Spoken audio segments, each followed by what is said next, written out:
Thank you, sir. 1, 2. Are we good? I can't hear myself. We good?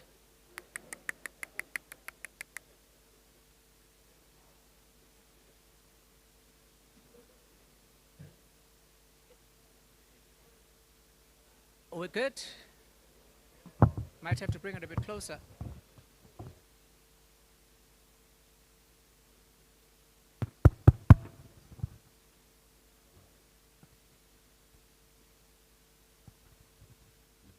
Thank you.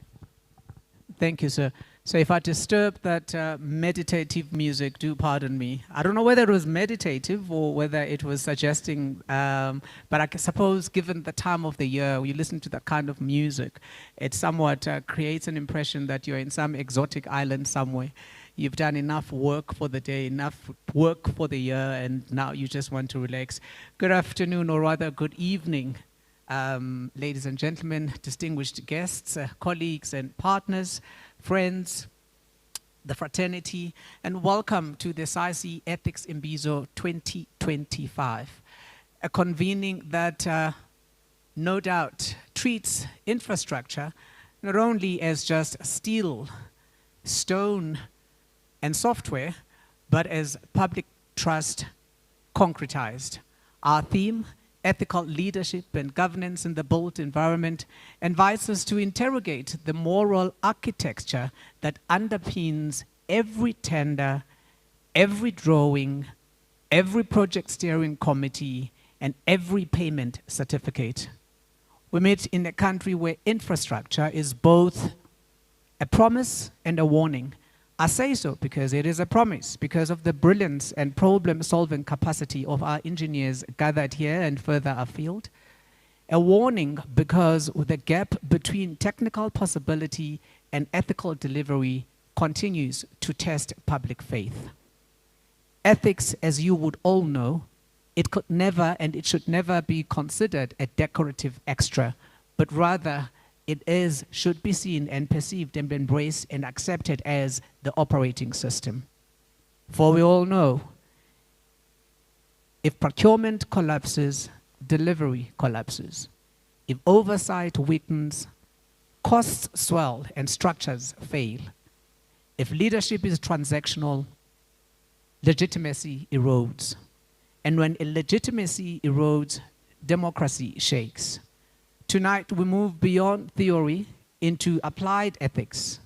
How to set tone from top to middle. How to safeguard procurement integrity. How to build cultures where young professionals can say no and be respected for that full sentence that is a no. How to make ethical leadership real from Monday to Monday, from the beginning of the year right up until the end of the year. With those words, colleagues, perhaps it's now opportune for me to introduce myself. My name is Luphumlo Saice, and I have the immense pleasure of being your program director for this very important conversation. Those of you who are joining us from home, you are welcome. I'm making a grand assumption, of course, that you are at home, as you could be anywhere, and that's the advantage of this digital era that we have entered, in that you could be anywhere and still be part of a larger and a much bigger ecosystem. I'm not going to get into the house rules as we have not been welcomed as yet, so it would be rather forward of me to even tell you where what is what when one has not even been welcomed into a space. And to welcome us, ladies and gentlemen, I would now wish to invite our very first speaker to the podium, Mr. Friedrich Slabert, who has been a member of Saice since 1980. That's a good four decades. 4 decades of continuous contribution to the profession. He has occupied many a role within a sector, and I'm certain he is well known to many. I therefore don't even have to go into his impressive biography. But I have to say, on a personal note, when he joined Saice in 1980, being a child or a product of the 1976 riots, Prof, I was barely 4 years old when he joined Saice in 1980, and I think I was still negotiating as to why I should be fed porridge and milk and water, and there he was, he has joined. Ladies and gentlemen, for our welcome address, please help me welcome to the stage President of Saice, Mr. Frederick Slabbert.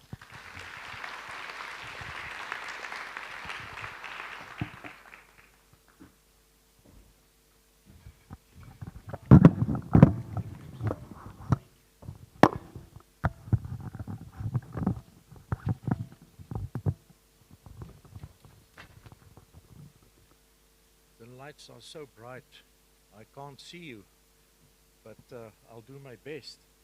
Good afternoon, ladies and gentlemen.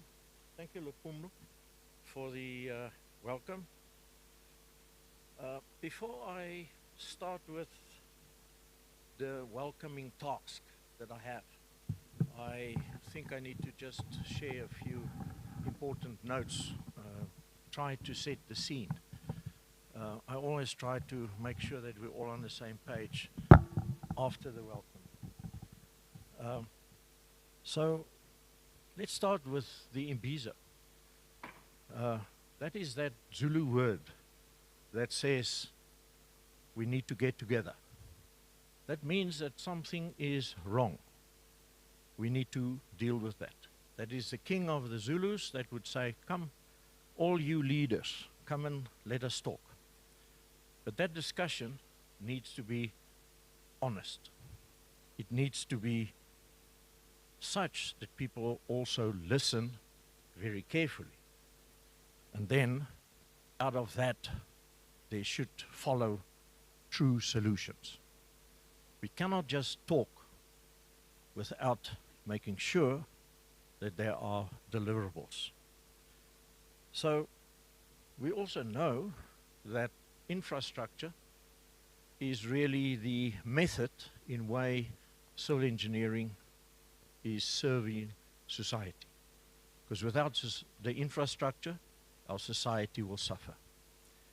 Therefore, I have a theme for tonight, because tonight's theme deals with the repair of the soul of engineering. Now, our professional environment stands or falls with trust. If we don't trust each other, we are dead. We are of very little value. And therefore, it is in many of these areas in civil engineering that we have lost trust. There was erosion of integrity, and that troubles us actually in civil engineering the most. Ethics, in my book, is the heartbeat of governance.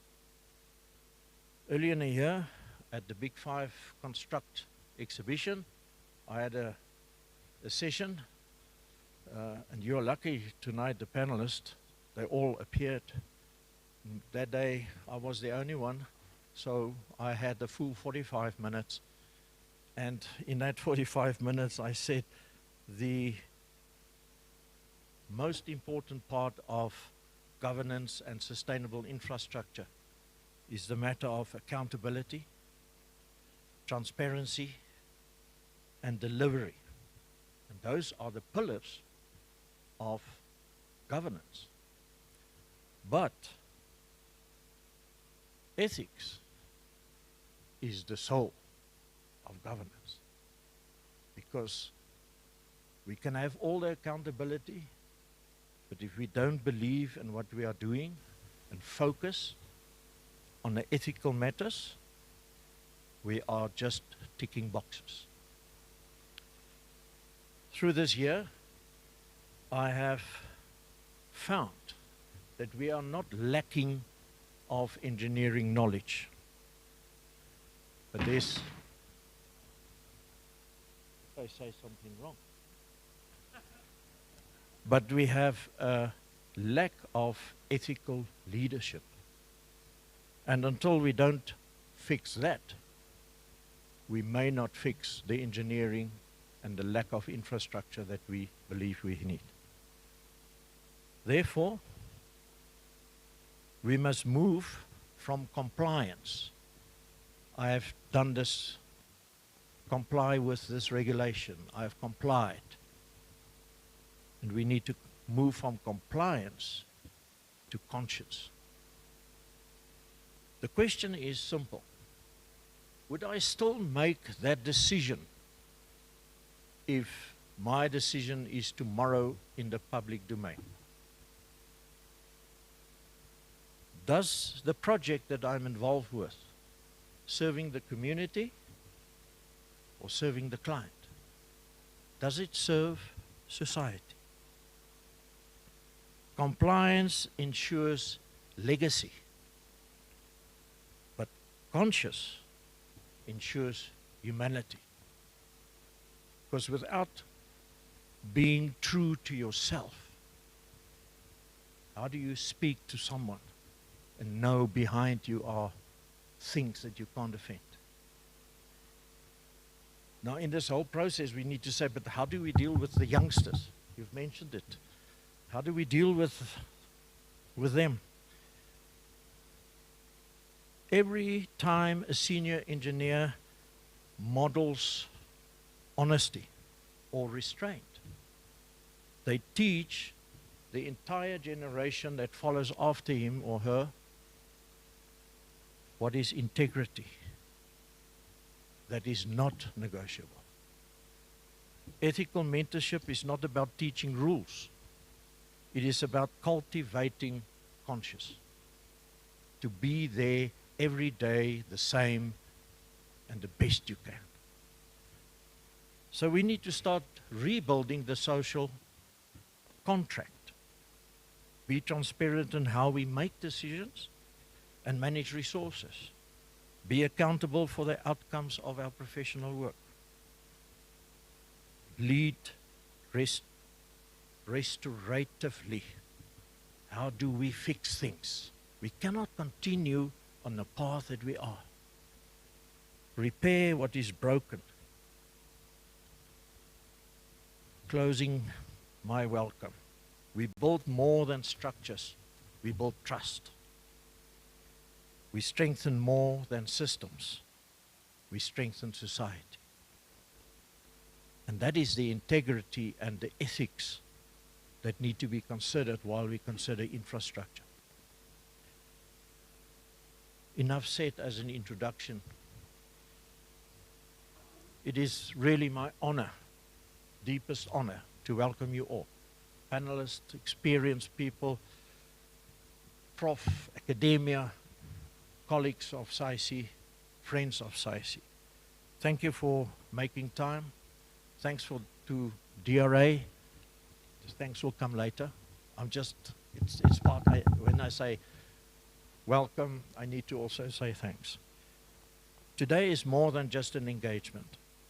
It's a gathering of conscience and an opportunity to reflect, to listen, but ultimately to do. We can't just talk that things are wrong. We need to say, what are we going to do? And I'm always asking, what are you going to do about this? Welcome to the Saice Ethics Imbizo 2025. We're going to rebuild trust together henceforth. Thank you very much.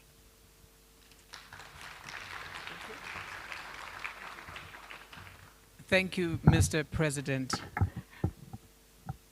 From mowing the lawn to shaping the future, your challenge is to move from maintenance to meaning, from compliance to contribution, from self-interest to self-service, which in essence, this is what it's all about, and this is what all of us were called for. We truly appreciate those wise words. In fact, those are marching orders. And for that, I do believe he deserves, Mr. President does deserve another round of applause. And now that we've been welcome, I can now take the liberty to, before I even tell you to take off your shoes, the restrooms are on either side. as been advised. And if you so happen to need something to drink whilst, or something to quench your thirst rather, but keeping it neutral, and by neutral I mean even in terms of the actual color itself, water will be served, but we do have post the engagement, there definitely would be some 18 plus in terms of age restriction beverages that would be served. But I think now for the purposes of ethics, ethics go well in hand with sobriety. So I think just to keep the temperatures low, water shall do for now. And by far, water is the most trusted and the best and the best beverage there is. So you're more than welcome to have some water as you are here. And I guess the last rule, ladies and gentlemen, let us try and use this opportunity, and let's immerse ourselves into the space. Let us be present into the space. Let us allow ourselves to learn and unlearn, and let us free our minds so we can ask the questions. But most importantly, let this be one of those sessions when we walk out and we return to our respective spaces, we will feel that our lives shifted, and shifted in the positive direction. And that's the direction that, once again, when we return to where we're from, we would be able to take some of the lessons from here and apply them in our day-to-day lives. To now move on to those who have chosen to host us, our benevolent and magnanimous sponsors, I wish to call upon Mr. Ryan Males, who is the Vice President of Civil Engineering right here at DRA Global, a professional engineer with the Masters in Civil Engineering, and his career spans project engineering, project management, and executive responsibility. And what an executive responsibility he took to choose to host us. Ladies and gentlemen, with your permission, and a big round of applause as he makes his way to the front. You've got to be nice to Mureki. If you don't know what a mureki is, get someone next to you to translate. A big round of applause for our sponsor, DRA Global, and Vice President of Civil Engineering at DRA Global, Mr. Ryan Males. Thank you for the kind. Good afternoon, everybody. On behalf of DRA Global, I'd like to welcome you all here to the 2025 Saice Ethics Imbizo. As DRA, we feel very privileged actually to host this year's Imbizo, the first in-person live event following the success of some of the previous virtual webinars. And I think some very special welcomes to Dr. Sakadi Panyani-Shikani, the CEO, welcome, to Mr. Frederick Slavitt, the current 2025 Saice President, Mr. Nazir Ali, founding member of Sanrail, all of our distinguished keynote speakers. Welcome. Also a warm welcome to our panelists, who's going to be leading today's discussions on this extremely important theme of ethical leadership and governance in the built environment. And I think also a little note to Mr. Chris Roth, our 2026 SIC President. Welcome. Welcome to you all, and welcome to all of our honored guests, both here and online. So for those unfamiliar with DRA, we're a multidisciplinary engineering, project delivery, and operations management group founded right here in Johannesburg. Over 4 decades, DRA has grown into an international business with over 4,000 employees, over 17 offices in Africa, in the Middle East, North and South America, and the Asia Pacific region. So primarily focused on mining, minerals, and the metals industry, but we have an extensive track record in supporting infrastructure development, power, water, civil engineering solutions, and these services span across the entire capital project lifecycle, from studies to design, execution, and all the way through to commissioning. For me, as the VP of Civil Engineering, for our EMEA business, I lead a very talented and diverse team. We are here tonight, and welcome.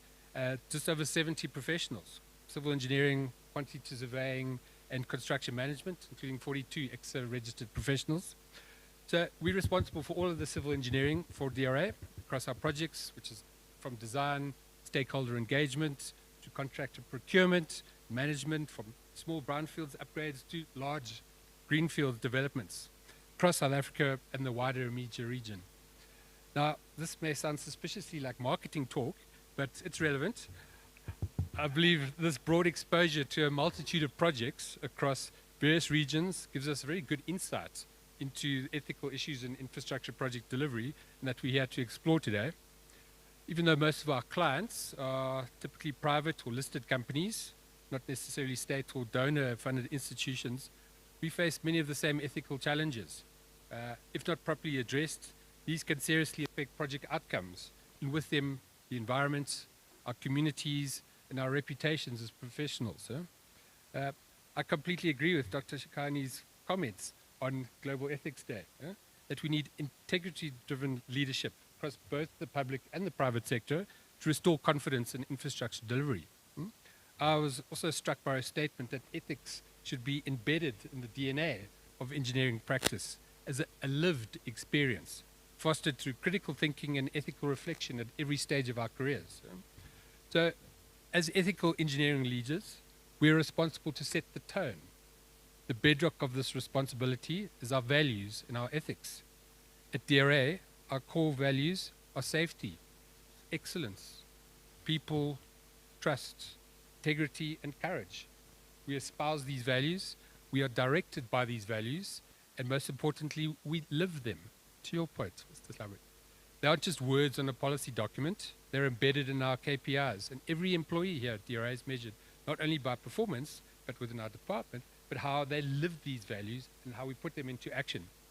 Our ethics, on the other hand, is the means by which we translate our values into actions.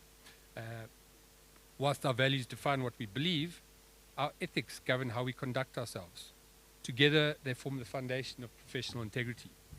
So allow me to highlight some of the typical ethical challenges we encounter in engineering project delivery, issues that test not only our technical judgment, but our integrity. Some of the themes that you raised already, Mr. Slavic. Firstly, safety and risk. Our foremost duty is to protect the public and those working for our projects. No budget pressure.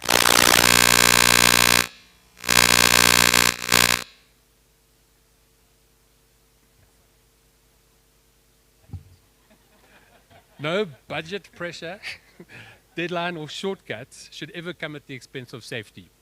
Small compromises, missed reviews, inadequate testing, overlooked warning signs, these can lead to major failures, both material and reputational. Ethics in engineering begins with our unwavering commitment to safety and the protection of lives. As we say here, if you see something, say something. Don't look the other way. Secondly, environmental responsibility. Every project interacts with the natural world through the materials we use, the energy we consume, and the land we disturb. Ethical practice means asking, can we design and build sustainably? Can we reduce waste, emissions, and energy use? Especially in our mining developments, can we prevent or reduce environmental harm before it happens? It's not only about compliance, it's about stewardship, ensuring our work today does not compromise the planet for tomorrow. Third, integrity in procurement and contracting. Procurement, where technical work meets business and politics. It's a recurring ethical challenge and likely, I think, a hot topic for today's discussions. Corruption, bribery, unfair practices undermine public trust and distort engineering priorities. Even as service providers, we may face pressures to adjust our adjudication recommendations to favor preferred contractors. I'm not suggesting this is necessarily corrupt. Our clients have a responsibility to appoint local contractors, and we, as engineers, have the expertise to help foster and build contractor capability. This is through the engineering information we provide, how we split scopes of work to mitigate risk between various contractors, how we mobilize resources to aid in construction management assistance. Separately, we may also be offered improper inducements to influence appointments or approve questionable claims. However, if we ensure that our actions are consistently guided by our core values and ethical principles, we can avert these serious ethical pitfalls that can irreparably harm reputations and devastate professional careers. Our duty is to uphold transparency, fairness, and merit in every stage of procurement, as integrity must be never compromised. So once it's lost, it's really hard to rebuild. Fourth, quality versus cost. think we all know about the project triangle: cost, time, and quality. Too often, cost dominates. We may face pressure to save money by substituting materials, cutting back testing, or compressing schedules. But ethics demand we never sacrifice quality and safety for short-term gain. Cost savings may be temporary. Consequences of failure are permanent. Fifth, social and community impact. No project of ours exists in isolation. Engineering affects real people, their homes, their livelihoods, communities. We must ask, who benefits and who bears the cost? Ethical practice means engaging communities, listening with empathy, and ensuring development is inclusive and fair. A technically sound project that destroys social trust is in truth a failed project. As Samuel Florman said, the engineer's obligation is not only to build, but to build wisely and humanely. 6, honesty and transparency. Honesty forms the backbone of integrity. It can be tempting to smooth over results or hide inconvenient truths, but ethical engineers have the courage to be transparent even when uncomfortable. History shows that most engineering failures were preceded by ignored warning signs. If design assumptions prove wrong or a test reveals a weakness, we must disclose it openly. Our credibility depends on it. Transparency also means holding ourselves and others accountable. Ethical engineers addressing poor performance, right? Calling out unethical conduct, having difficult conversations with our superiors or our clients when necessary. Avoiding these conversations erodes trust and sets damaging precedents. 7th, competence and accountability. In this era of rapid technological advance, we're seeing AI, automation, new standards. Ethical engineers commit to lifelong learning and continuous improvement. We must work within our competence and apply sound professional judgment. As I often remind my team, it's the right resource, in the right position, with the right competence, implementing the right approach and systems. Accountability means owning our work, knowing our limits, and collaborating to ensure safe, effective outcomes. It means applying our minds critically and rigorously when it is our turn. There are many more ethical dimensions to explore, and I'll leave those to our expert panels to raise. But I want to close with this thought. Engineering ethics isn't about rules and regulations, it's about values and judgment. Every client meeting, every drawing we sign, every recommendation we make carries moral weight. Because the true foundation of every great engineering project isn't concrete, steel, or technology, it's integrity. Integrity is something we construct, decision by decision, every single day. Integrity is built slowly, and it is squandered quickly. So as we engage in today's sessions, I encourage you to participate fully, ask the difficult questions, and share your experiences. Afterwards, please join us on the patio outside for refreshments and continued discussions. Finally, a heartfelt thank you to everyone who's helped make this event possible, from Saice and Tabeleng, led Suwane and her marketing team, to my own DRA HR champions, led by Trevina and Carabello and all the rest of you. All the people in black. Your efforts are sincerely appreciated. So, thank you, and enjoy the Imbizo.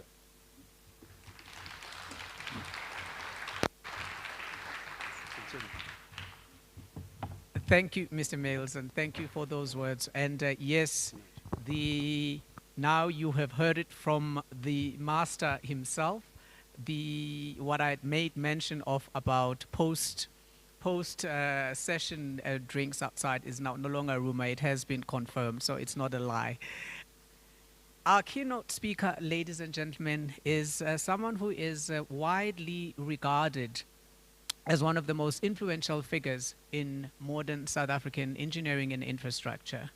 As the founding CEO of Sunroll, Mr. Nazir Ali led the organization through an era of major expansions, governance strengthening, SMME participation towards growth, and public-private partnership reform. He's also served globally as president of the World Road Association, which in a way brought, once again, centered us as South Africans, as the leaders that we are, as the progressive country that we are, as the country with capability that we know ourselves to be. And through his teachings and through his career, we've all learned that once more, infrastructure is not just only a physical, tangible thing, but rather it is a feeling, it is something that we feel, and it is something that is grounded in ethics. Ladies and gentlemen, without any further ado, please help me welcome now for our keynote address, Mr. Nazir Ali.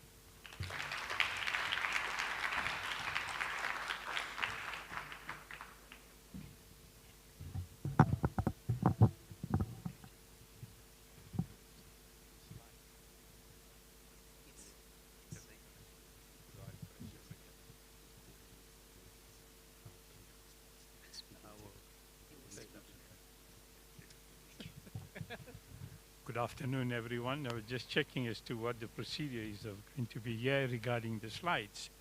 Now, I did think about not producing any slides. By the way, all protocol is observed before somebody feels left out. Hopefully, nobody's feeling neglected over it, so all protocol is observed. So, as I said, I was thinking of not producing any slides. Then I thought about it. I said, no, but if I don't produce any slides, people are going to start thinking he's stopped being an engineer. I may be shuffling a lot of paper for the last number of years, but at heart, I'm still an engineer. So I thought we will have the slides. First slide. Now, the question that I'm asking myself, another thing. 22 years ago, I was speaking at the American Society of Civil Engineers on a similar theme. Same thing. 22 years ago, 2003. But the concentration then was on international companies working in South Africa, particularly contractors, etc. That was in 2003. Our economy has started to open up and people were looking to South Africa. What was the view and all of that? So that was the concentration. 2004, that was 21 years ago, was a similar thing at Imbizo.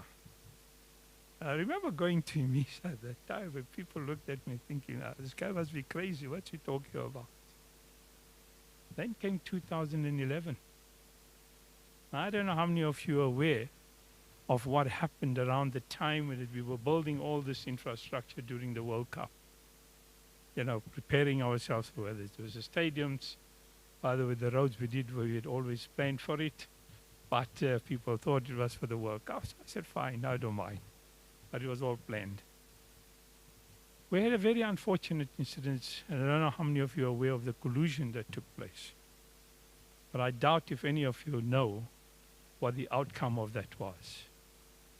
We at Sandra were the only ones who sued all the contractors. Only ones. And it wasn't easy to do because of the pressures we got to say, don't do it. So we were very, very clear that if we don't do it, we're going to let these habits just take root and carry on. Well, that's a discussion for another day. I'm quite happy to discuss that with you people in terms of what the outcome is or what happened at that particular time. The irony is that I chair a company today which I sued in 2011. Okay? So that's the irony. That wasn't going to be part of my presentation, by the way, but I thought I needed to give you some background. It was very unfortunate. Because as we've heard, the word trust been mentioned here already.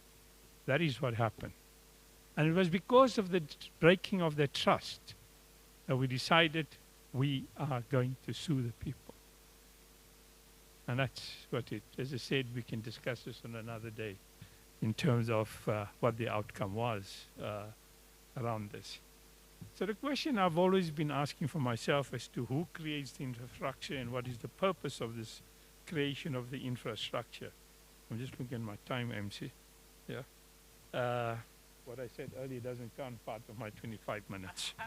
Okay, just to put the record straight. Now, there's many times you'll find that the political doctrine also encourages is the type of infrastructure you build. We've seen it around the world. It's not unique to South Africa. Then, of course, the other side is that we look at it, what the communities need, you know, in terms of water, electricity, and all these roads and everything else that we require. We build monuments as well, whether in the form of statues or buildings or what. Some of them end up being white elephants, but they're there. And then we have always, of course, the perception of what the use of that infrastructure is. Not everybody believes that we require that particular infrastructure or the size of the particular infrastructure, but there it is. We do need it, and our country is no different in terms of the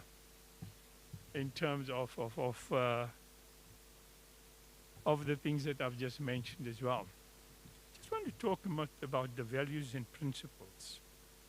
And it is my belief that we need to distinguish between values and principles. Many times we tend to conflate this, and we believe that, you know, they mean the same thing. I believe that values tend to dress up the principles. The principles is a guide to action, but the value is your preferred expressed preference. That's your value system that we have. Now, of course, do we have universal principles? Do they apply everywhere or not? I believe that yes, that is the case. You know, we'll see what the outcome is of what's happening in our country right now again, another commission. But this one is different to the previous one. I would love to see as to what the results of that are going to be, not just what we are going to be told or what we are going to discover and what we are going to find. Can I have the next slide? Values and ethics. And this has been said already. I think two of my the previous speakers, my colleagues here to this evening, the values are central to the ethical choices that we make. If you don't have a value system around it, or you don't believe in a value system over there, and I'm not sure what kind of choices we're going to make or how we're going to behave, and what are we expecting of this thing to happen. And when values are in conflict and in competition, ethical dilemmas occur. And as many times we have that. And I'll show you a couple of slides later on as well. But that does happen. We heard from Ryan as well in terms of how we need to look at it in terms of the quality. One of the things that used to people do, and they still ask me the question, why did I get consulting engineers to tender for work? We were talking about fairness. We're talking about leveling the playing field. You were no different from the contractors that were to do that. But the day they started to tell me that the price is what's controlling it, and that's why they provide us with a poor service, I would always say that's the consulting engineer that I would not want to work with. If we all swear, we all have a code of ethics. Yeah? We have a code of conduct. Sign up to that when you become a professional engineer. You sign up to all of that. And yet we question this to say, I'm not going to give you the quality. Nobody told you what to price the job at. You decided. I didn't ask you. Nobody asked you to not give us the quality that we expect in terms of the code of conduct you've signed up to. But that's what it was. So an ethical framework is usually influenced by the company we keep, whether it's our family members, peers, customers, clients, and everybody else that we have. And as I said, I did this 22 years ago, but I found this, these definitions, and I thought I'm going to put them up. And straight out of the dictionary. So, and as I said, the Merriam dictionary one, I love that way. It uses the word evil. It says a discipline dealing with evil and moral duty and a moral principle or practice. Then Oxford Dictionary is the one that I tend to always use. I thought, better put that one in as well. But there again, it talks about moral principles that govern a person's behavior or the conduct of an activity, conducting of the activity. Now that's a definition is coming out straight from the thing, not my own. But I like the one from Merriam because that's the first one that I've seen where it uses the word actually evil. And when you look at the results of our bad behavior and unethical behavior, who do we rob? Who suffers at the end of the day? So perhaps it is an evil thing. I'm not a biblical person, so I can't claim to be that or say that, yeah? But this is what influences in our conduct and our behavior. So the question that we've always asked ourselves is that what is the intent of your behavior on this thing? What do you want to achieve? And you believe that it will ensure that what we achieve, and how do we achieve it? Because the intention is wrong. If the intention is from a word go to say, I'm going to underprice a job and try and make it up on claims, yeah? Whichever party is doing that, that means you're starting off already on the wrong footing if the intention is wrong. But that's what we mean by what is it that you want to achieve, want to achieve at the end of the day. Can I have the next slide, please? But this is what shapes our decisions as individuals and as groups. Next slide, please. Next. So I understand that there are many issues that face engineers. Engineers face many issues. There's these technical issues, we've spoken about safety, etc. There's the ethical issues, and of course there are the commercial issues as well. And I'm sure that if we spend another 3 minutes over here, you'll have a long page of the issues that engineers face. I've just listed, next slide. I've just listed the types of issues that we tend to face as engineers. There's a technical incompetence or misrepresentation of competence. Now I have a lived experience as far as this is concerned on the competence. One of the things that we used to do, and my former employer still does it, we always used to ask people to tell us what is your competence in a particular field. If we're asking for a pavement engineer, please don't provide me with the expertise of a water engineer. That's not what we were asking for. And the number of times we used to see this, where people put down the name. But they don't realize that we're a small fraternity, man. So I know, you know, Avi's sitting over there, I know what his expertise is. Suddenly his name is put forward as a water engineer. But I know he doesn't do that. He counts cars for me and vehicles for me on the road. And he tells me where to put them, how they should be segregated. And that was really annoying to do that. Extremely annoying. Some of you may have suffered around, I shouldn't say suffered, paid the price for that, where you were restricted from doing work. We shouldn't do that. There's the conflicts of interest that we all know, failure to protect the environment, and of course the poor quality control of the work that we do. There's a long list, and again, if we spend another 3 minutes on this, we'll be able to a long list of it. Can we have the next slide, please? And there's certain things which I believe are specific to South Africa. Circumventing black economic empowerment, broad-based black economic empowerment. I have this thing which I believe still happens. We see the ills taking place in our country right now. And if I believe business itself had behaved in the manner that we've expected in terms of what the intention was of our laws and why we wanted to come out to, especially from 1994, I don't think people have been trying to circumvent these things. Circumventing this thing is leading to many, many problems for us in our country. And we need to rethink about how do we do business.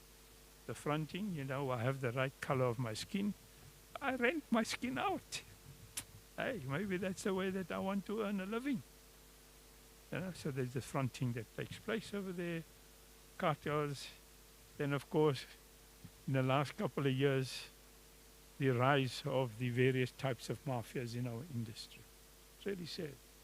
But I also want to congratulate Saice for the excellent webinar they hosted not so long ago on how to deal with the issues about the mafias in our industry.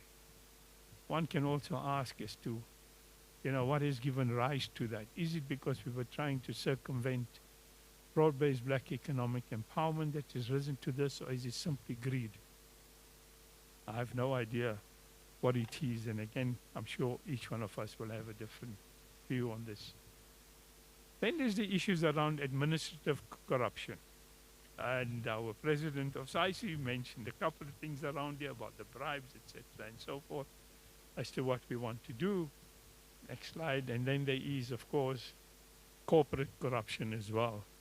I've mentioned the collusive practices, you know, how we do this. And the one that I always used to notice, you know, is the sponsorship. So what happens is that, and I've seen this, by the way, especially before I joined the Department of Transport, where people were sponsored trips to go overseas. Because in those days, especially consulting engineers did not have to tender for the works. You know, it depends if they did the right thing. You know, they got the job over there. But again, we can talk about that on another day. So there's always this issues around sponsorship. And internationally, what started to happen, and this is something that we spoke about way back in 2003 at the American Society of Engineers, was the issue of agents. Now, I cleansed my conscience by having an agent. I paid an agent, you know, to do the work. And I said that it was the agent who was doing it to do this. But it was just another form of bribery. That's all, except that I got a third party to do it on my behalf. There's nothing else in it. It's been around for a long time. But we do have the issues around dilemmas, yeah? The moral choices of society versus the moral choices of the individual within society. And Ryan mentioned that as well earlier on within the work that they do currently in terms of how they're protecting this in terms of their own staff. That's the choice of the ability to say no. And I've always believed that the private sector has the power to say no. But hey, when I want to look at my bottom line at the end of the year and my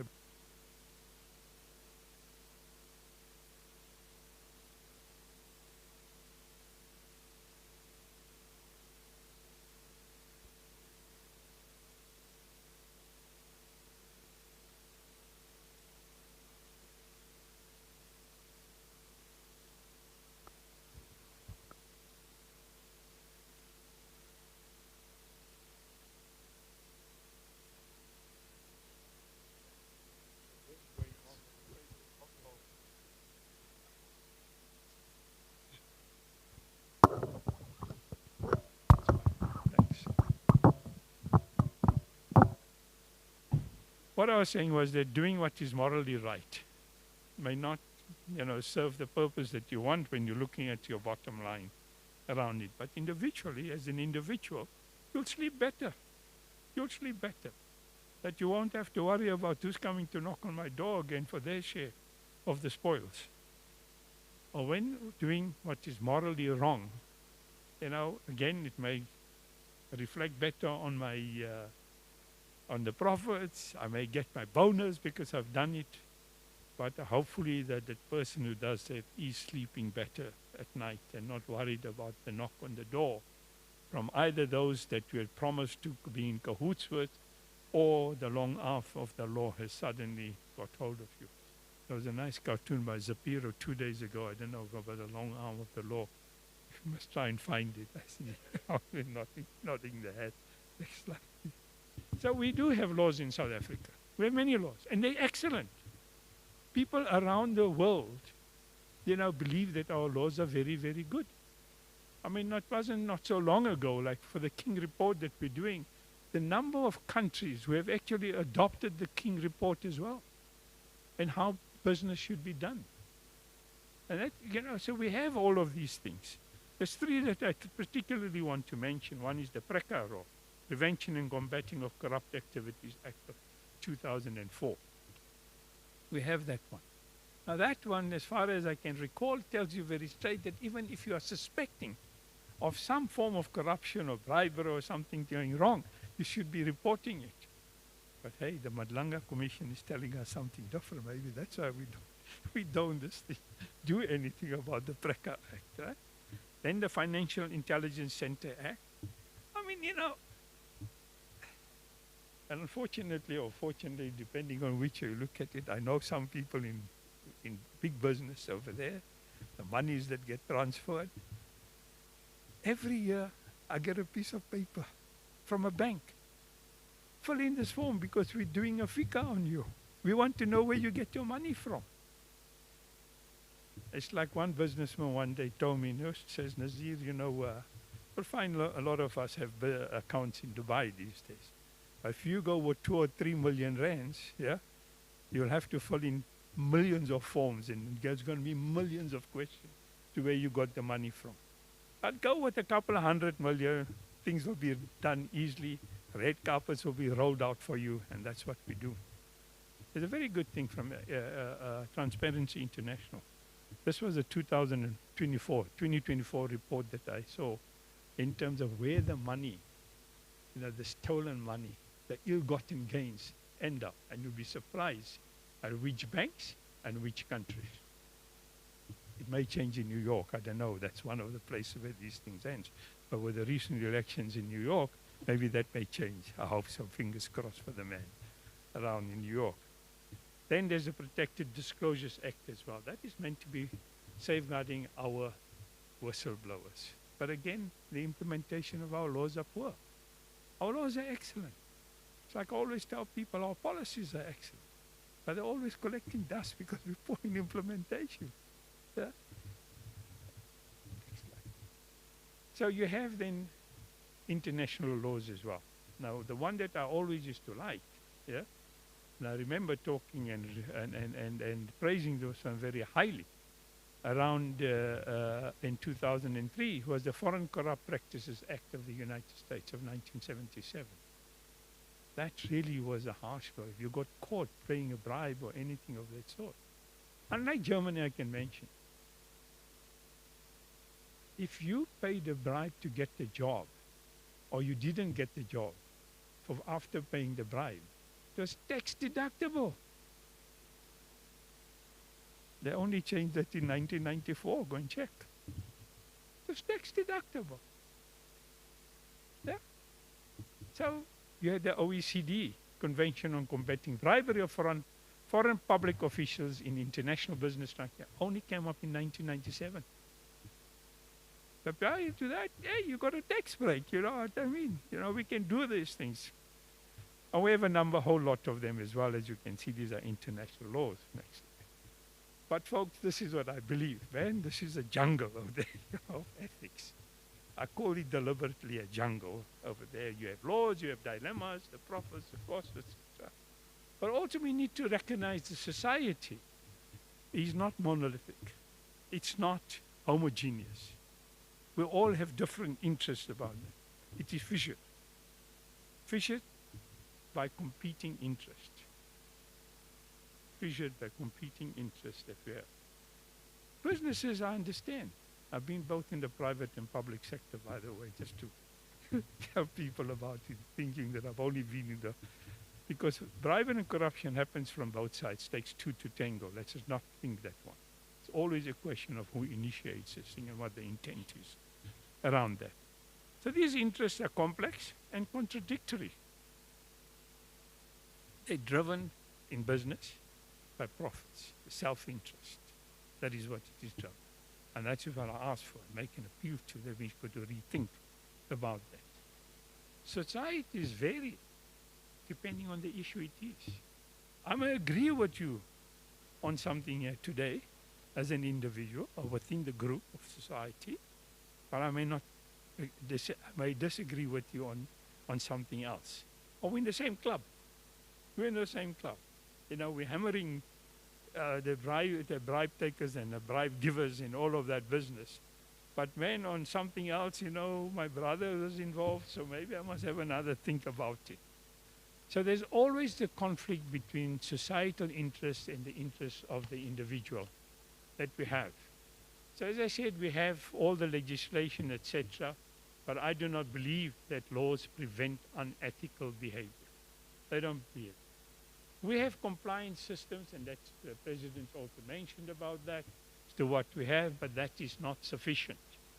We have all the reports, at least codes of practices, etc., and that the King report, we have protocol, corporate governance, a whole plethora of them.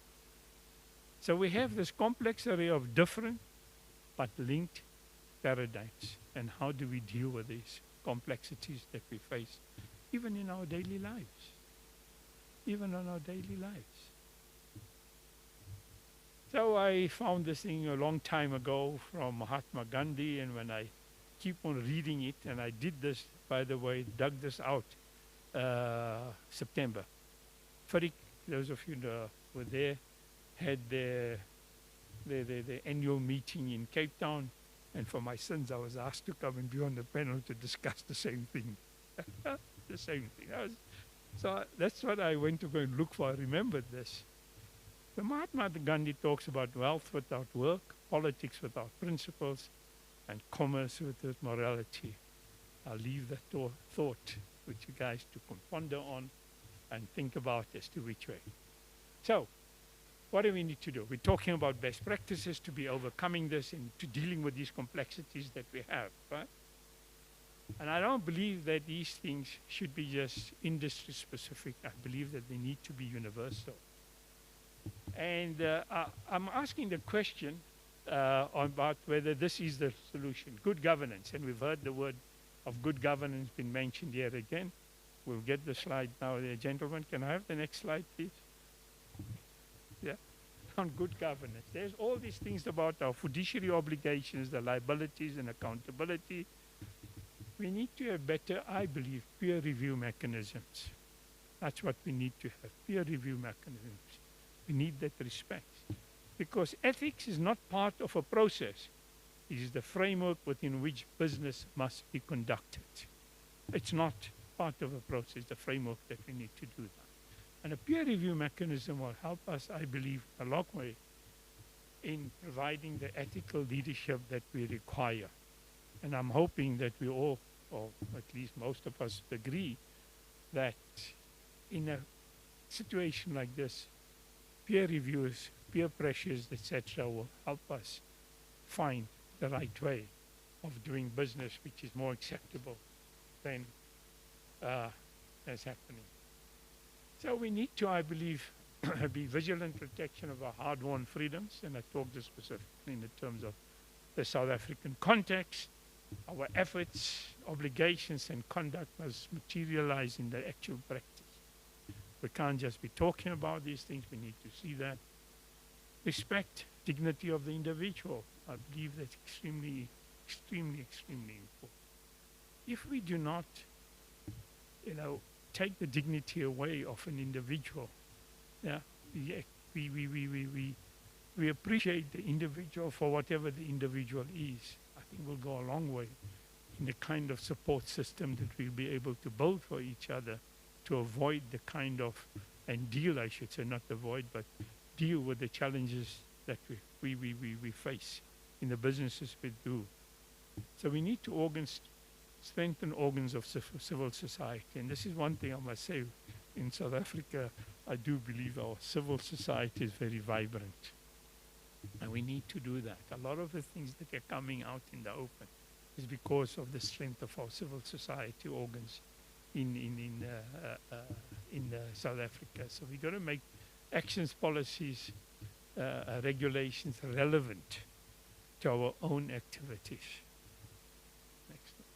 Now I've put this up as well here in terms of, and I mentioned earlier on that what we do should be universally applicable ethical principles, which I do believe will enable us to seize life, not only through the embroidered patchwork of profits, but also make us understand that if we destroy the planet through our operations or unreservedly con society, there will be no one left to do business with us in the future. There won't be anybody left. Think about it. We can't keep on doing that. We can't become a failed state. We're far from it, by the way. Let me also say that right away. The fact that I get poor services, and many times, again, tomorrow I don't have water at home. Yeah, and I forgot to tell my wife about it. It's going off at 7 o'clock tonight, and she's going to put on the dishwasher or something, and there'll be no water, and I haven't told her about it, so I'm going to be in trouble when I get home. Maybe I should send her a message quickly. It's not 7 o'clock yet. The fact that I don't get that, my garbage doesn't get picked up on the day that I've been promised that it will be picked up, etc. Doesn't mean that we are a failed state. All that means to me is that we need to become more vigilant. We need to put more pressure on the people who are supposed to providing us with these services, for whose taxes I pay. It's especially as a pensioner, you know, I find it hard to pay tax these days, man. But hey, I pay my taxes. And I think that what Mervyn King has said, the author, initiator of the King Report, is very apt. Let me read that. There comes a time when one must take a position that is neither safe nor political, not popular, but because conscience tells one it is right. Last but not least, this is something for you to ponder on as we go ahead. We have come out this. I was going to do a flow chart, you know, in a horizontal way, but I couldn't get it all on one page. I did it this way. So, do you care about ethics, and are ethics important to? If it is yes, I believe it's a wow situation. There's hope, values, personal, and integrity is there in that. I may say maybe because now we're conflicted, you know, because I want my bonus and I don't want my bonus to go away, so I'm conflicted. So on this occasion, I'm going to say yes to what I shouldn't be saying yes to, and I'm not going to say no as I should do. So then my advice that we should work on it and understand as to why ethics are a value system. And if you say no, man, then we've got problems. We need to reevaluate our lifestyle and everything that we do. But that I want to say.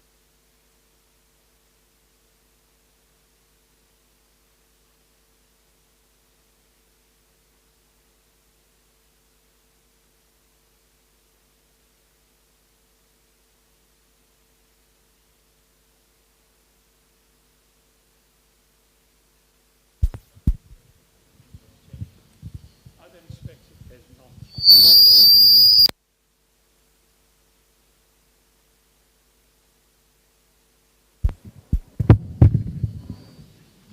As I was saying, I believe that in some respects, I do believe things have changed. In other respects, it hasn't. But I ask that all of us be vigilant to protect our hard-won freedoms, because there is a slowly but surely some erosion taking place. And if we don't act now, folks, by the time we realize that is so, it'll be too late. Thanks very much for listening to me.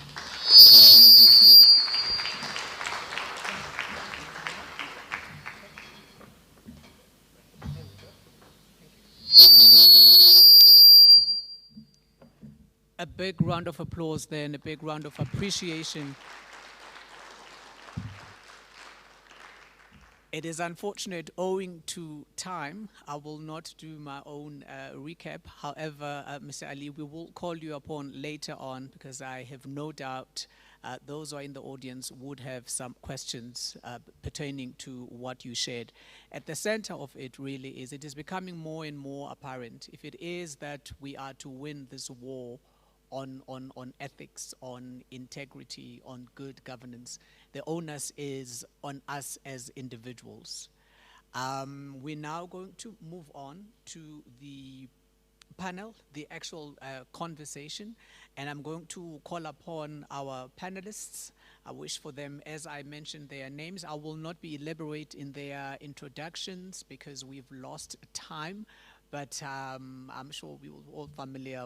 It's names and faces that are known and revered by all. So joining us on the panel now, so we can get into the meat of things. I wish to call upon Mr. Vishal Luchman, who is the Group CEO of GIB Holdings. We can give them a round of applause as he makes his way to the front. Professor Mandla Makanya, the Commissioner at the Public Service Commission and former UNISA Vice Chancellor.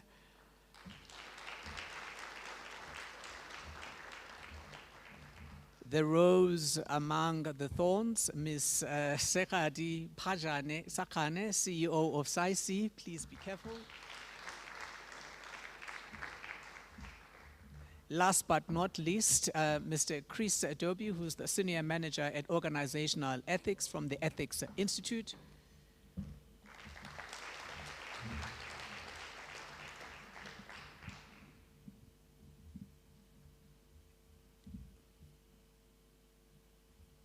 In September, early September this year, At the inaugural Professor Sten Sangweni memorial lecture delivered by former President Thabo Mbeki at UNISA, President Mbeki reminded us of Professor Sangweni's warning from 2001. I quote, "Unethical conduct in the workplace is shaped by behavior in society. Corruption, weak leadership, nepotism, maladministration, and poor service delivery are persistent problems."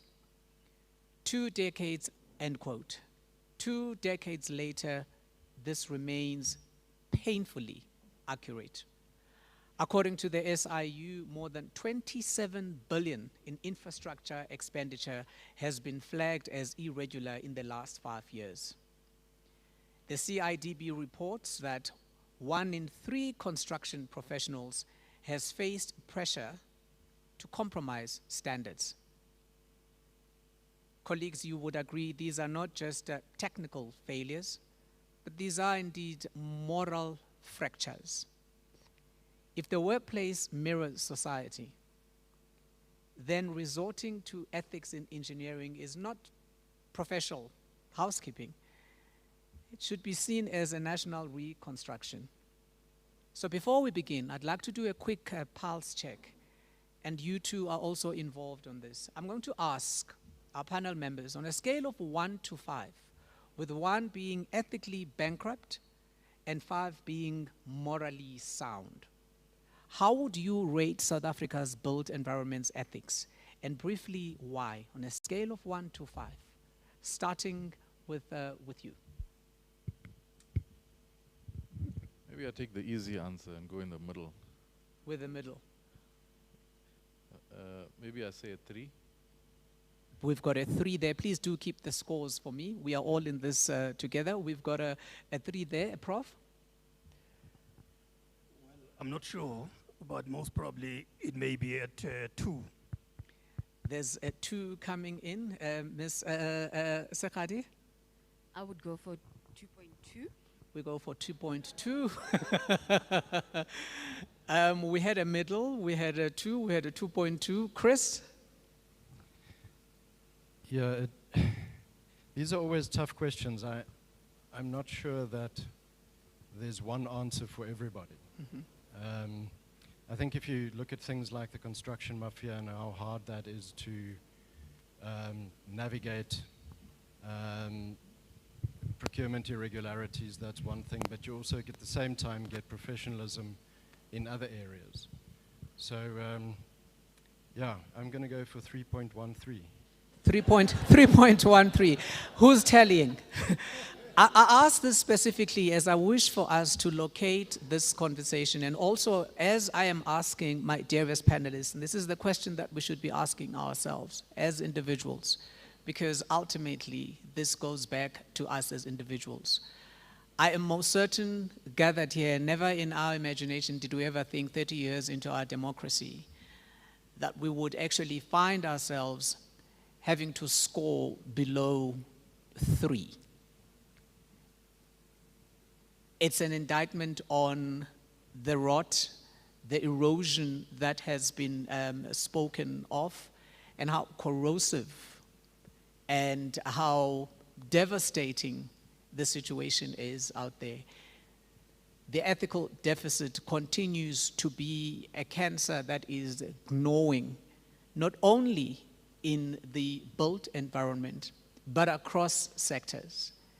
And as Mr. Ali had said, if we do not halt and sit and stop and decide, we are going to continue sinking into this moral turpitude.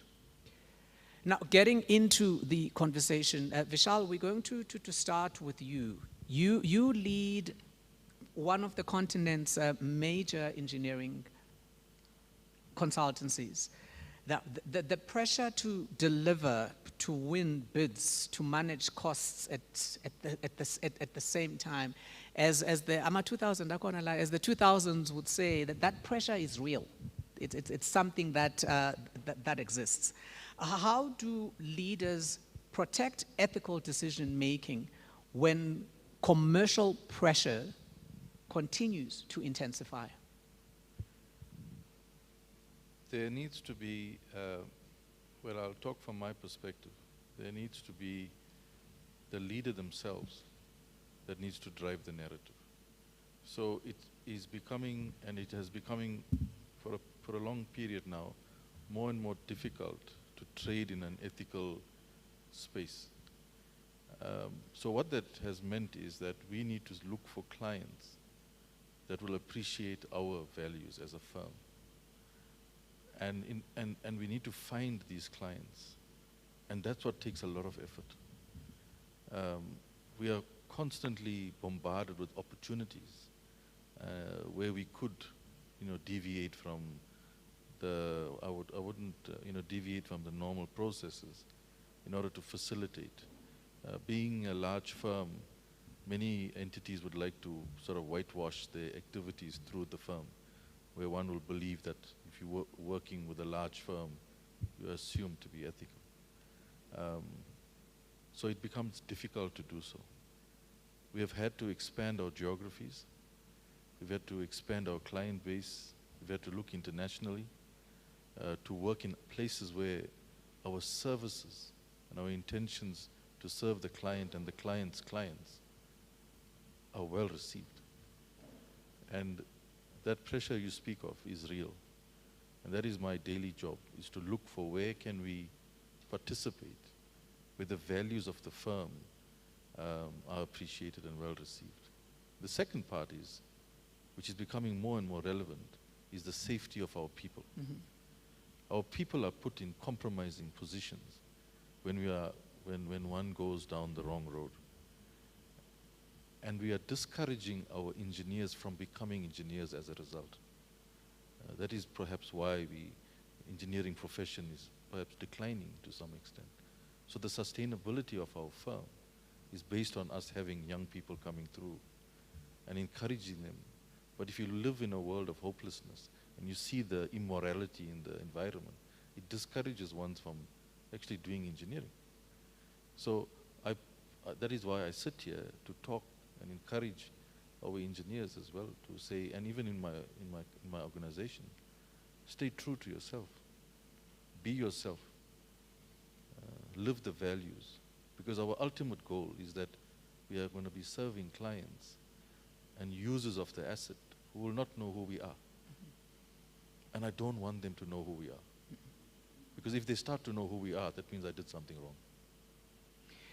At the heart of compromise or ethics being compromised, with then corruption then taking over,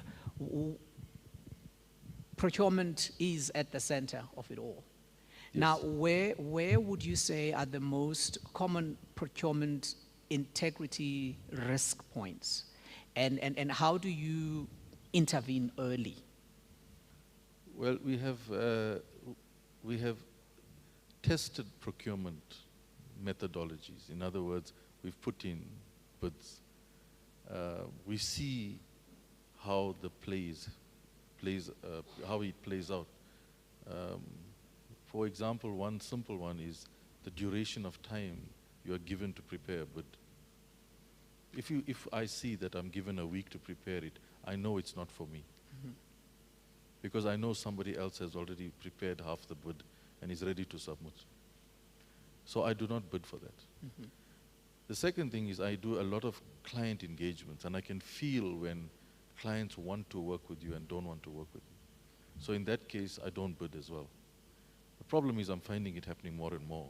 So my client base is shrinking. Shrinking. Yes. The second thing is, when I look at the criteria for assessing or the evaluation criteria, the vagueness in the criteria allows the client to play with that vagueness. They will say an engineer of 20 years experience. If you got 20 years, you get full points. If you get 30 years, you get more points. If you're 15 years, you get less points. That itself is wrong, because it doesn't tell you that you are capable. You could have had 30 years of bad experiences or incompetence, but it doesn't tell you that you can actually do the work. It even gets worse when you put on the continent, where they look at, does your staff member have worked on 5 projects, and you submit a CV, and you mention the projects. And often we see that our projects are being mentioned by competitors. So I'm thinking, when I look at this, I'm saying, when I ask the client, how come we lost? They will say this company had won, and I say, how did they win? And when we ask them to reveal, how did they win, we see they have claimed our project references. And that is accepted by the client. So we can see the theft of CVs, the theft of capabilities, and it's a little bit of a mess in my regard.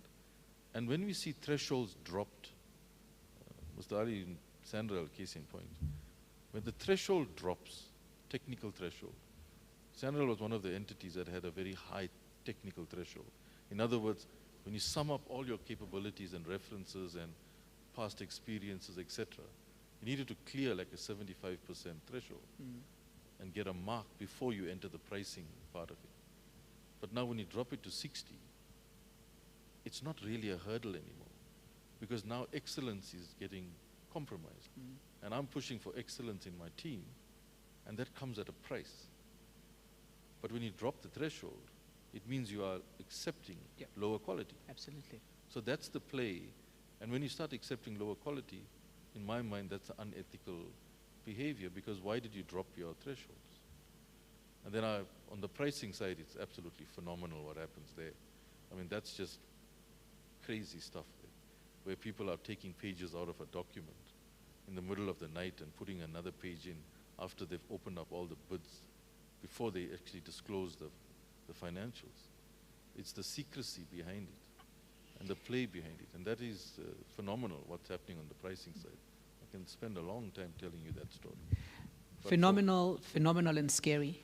yeah, it's scary. Scary in that one would then arrive at the conclusion that as institutions of higher learning are churning out degrees for specific qualifications, there is also a parallel process or program churning out degrees on how to bid the system, and it's becoming more and more tardy and more brazen by the day.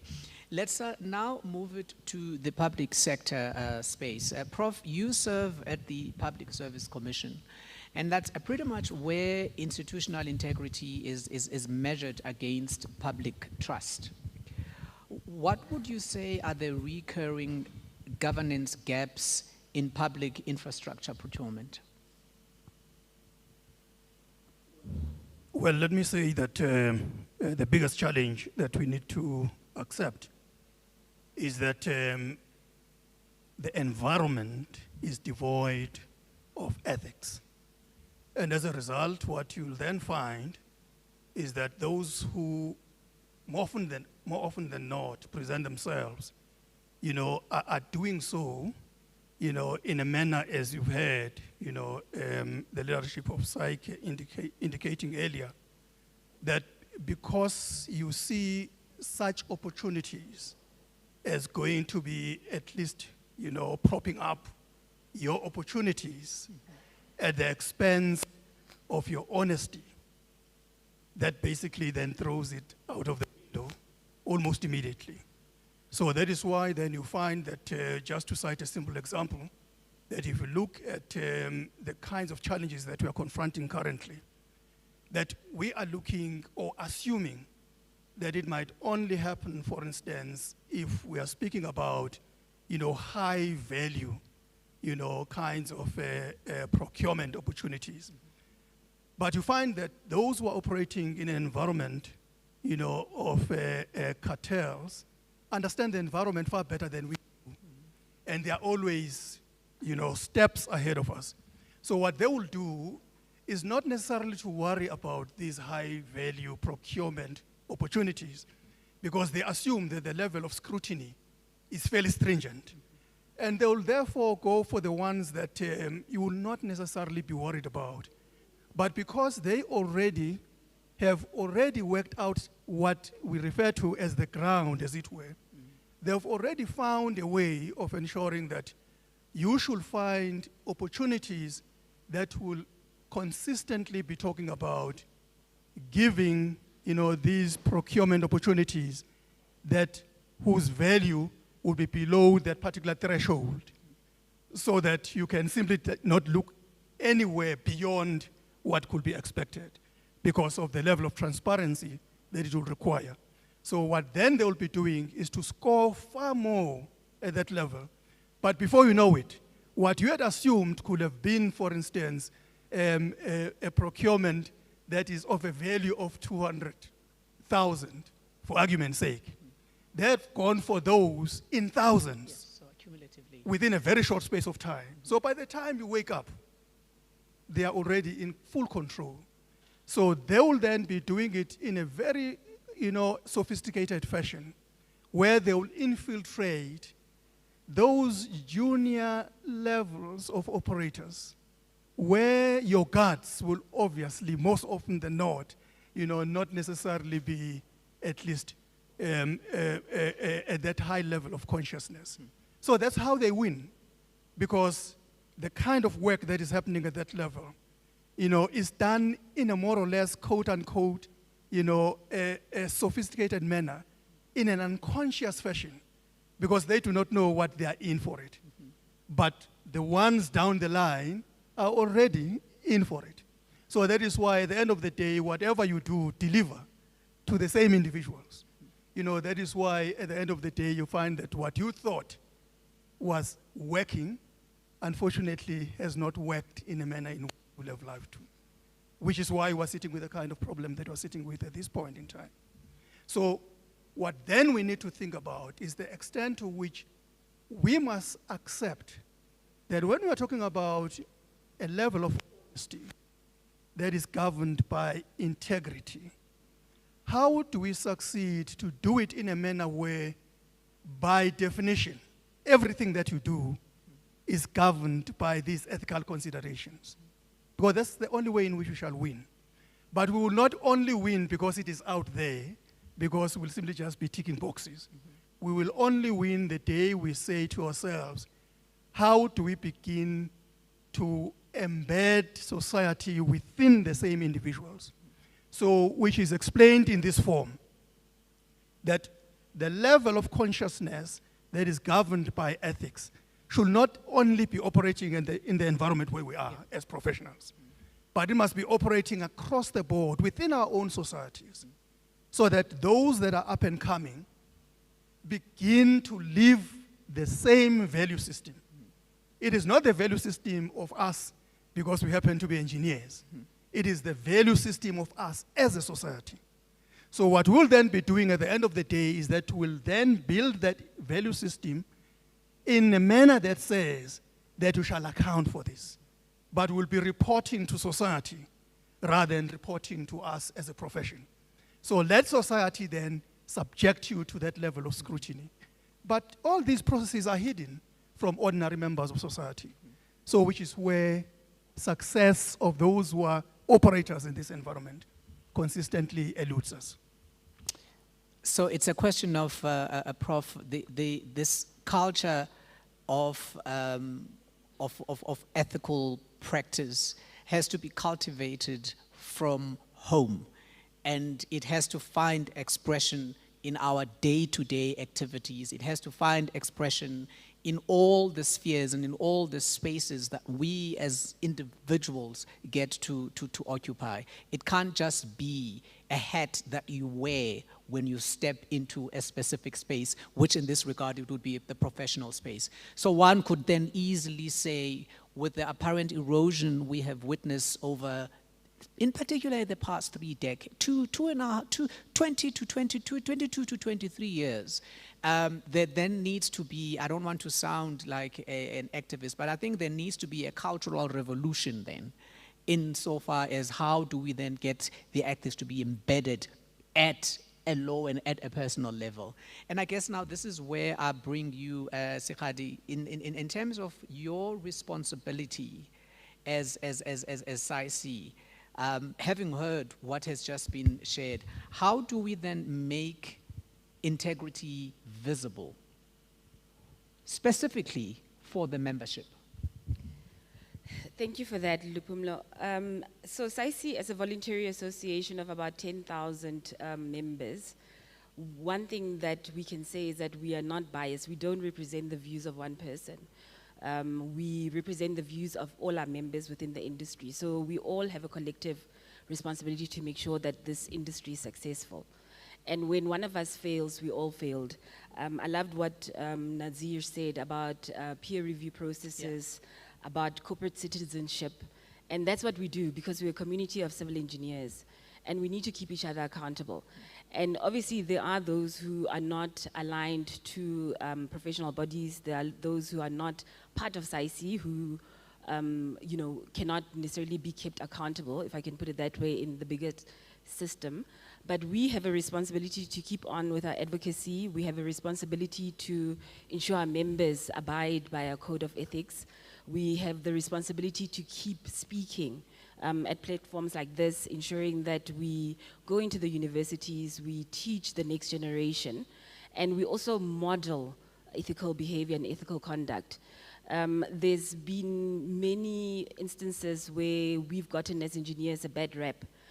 We actually had a meeting with the AGSA last year where they came to tell us and confront us about the behavior of our engineers on projects and what they're finding going into local municipalities.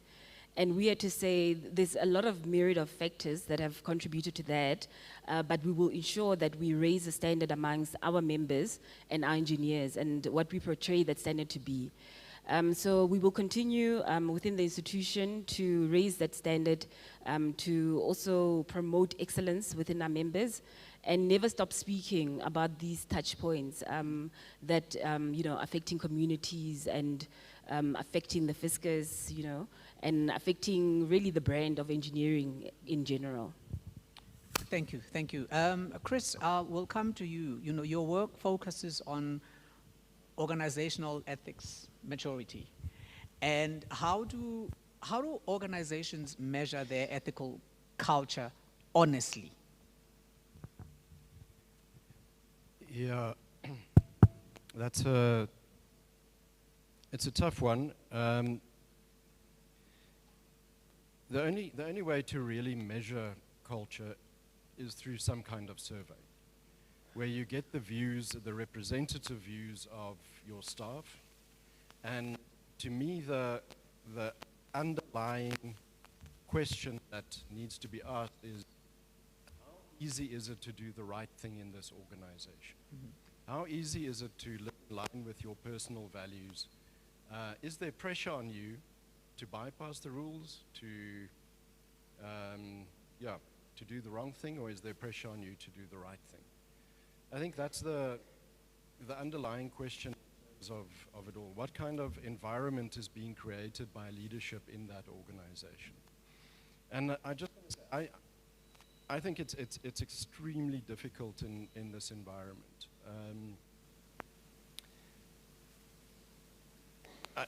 We talk about values, and values is what is important to us as people. What are deeply held beliefs that are really important to us. At a very core level, really important to us is survival. At our individual level, our family level, but then also if you work in a practice in a firm, for the firm survival becomes a thing. And if you now need to start weighing that against your moral values, it becomes very difficult to do the right thing. I think it requires a lot of wisdom. I was really impressed with the answer you gave in terms of just how do you apply your mind to the situation? How do you try and find ways to survive the situation without detracting from morals? I think at the end of the day, to me, there's a few questions to ask. I don't think one should be overly pragmatic about it. Yeah. Because if you're going to go that route of pragmatism, you might say, if you can't beat them, join them. Yeah. And I think that might be what happened. Are we breaking up? No. Thank you. I think that might be what happened in the 2010 World Cup bids, that if you can't beat them, join them type of reasoning. And I think what we see is the damage done to the construction industry as a whole, I think, is still there till today. And I think that might have created part of the gap that left things open for construction mafias and the like. So my recommendation would be to stick with principle, and then very much to ask the questions, firstly, what kind of a society do we want to create? And are we moving towards or away from that society? And then secondly, on an individual level, what kind of person do we want to be? Do I want to be? And these actions that I'm involved in, is that taking me towards or away from that? That's my... Where would you say, where can, in this era now of advancements, in technological advancements, living in the digital age and digital era, where can digital systems help close or prevent some of these challenges? Are we utilizing what is available to our best? Are we fully getting maximum value out of it, or are we not? Or are there any other, yes, as I'd asked, any digital systems that we could employ that could help? Yeah, I think it's a tough one. Definitely there are digital systems. There are processes. There's a lot that can be done to digitally improve transparency, to digitally remove the bias and the individual bias from decisions. I think one of the challenges that government faces is that I don't think, and Prof, you must, I don't know if government can afford the skills to do it right. I think it's tremendously expensive to invest in that and to have the right people lead that kind of thing. And I think there needs to be some kind of way to bypass that in a legal way, obviously, to invest in the skills we need. Because, you know, on the one hand, we are scared that AI is going to take over our futures. On the other hand, there's very basic things that we can't get right, you know, like a call center to a municipality type of thing. Yeah, so I think technology goes a long way. Or there's definitely options out there, but one needs to be pragmatic about how to make that happen. And I think we're at the point, we wouldn't be in this room if we weren't at the point where we're facing a crisis. We're definitely at that point where we're facing a crisis. It's difficult to do business. It's difficult to do business ethically. And we need to pull out all the stops as government and not half-heartedly do anti-corruption transparency initiatives. We need to give it our all to rebuild this. I'll take this one back to you, Prof. So how do then bodies like Saice and various state institutions work together to rebuild competency and accountability? Well, the starting point is just the collaboration, you know, between the public sector and the private sector. But of course, professional organizations, because remember that much as we have all these codes of practice, you know, we should actually then find it, you know, within ourselves to say that because of the capacity that we have and the capacity that might be lacking elsewhere, we need to then fill those gaps.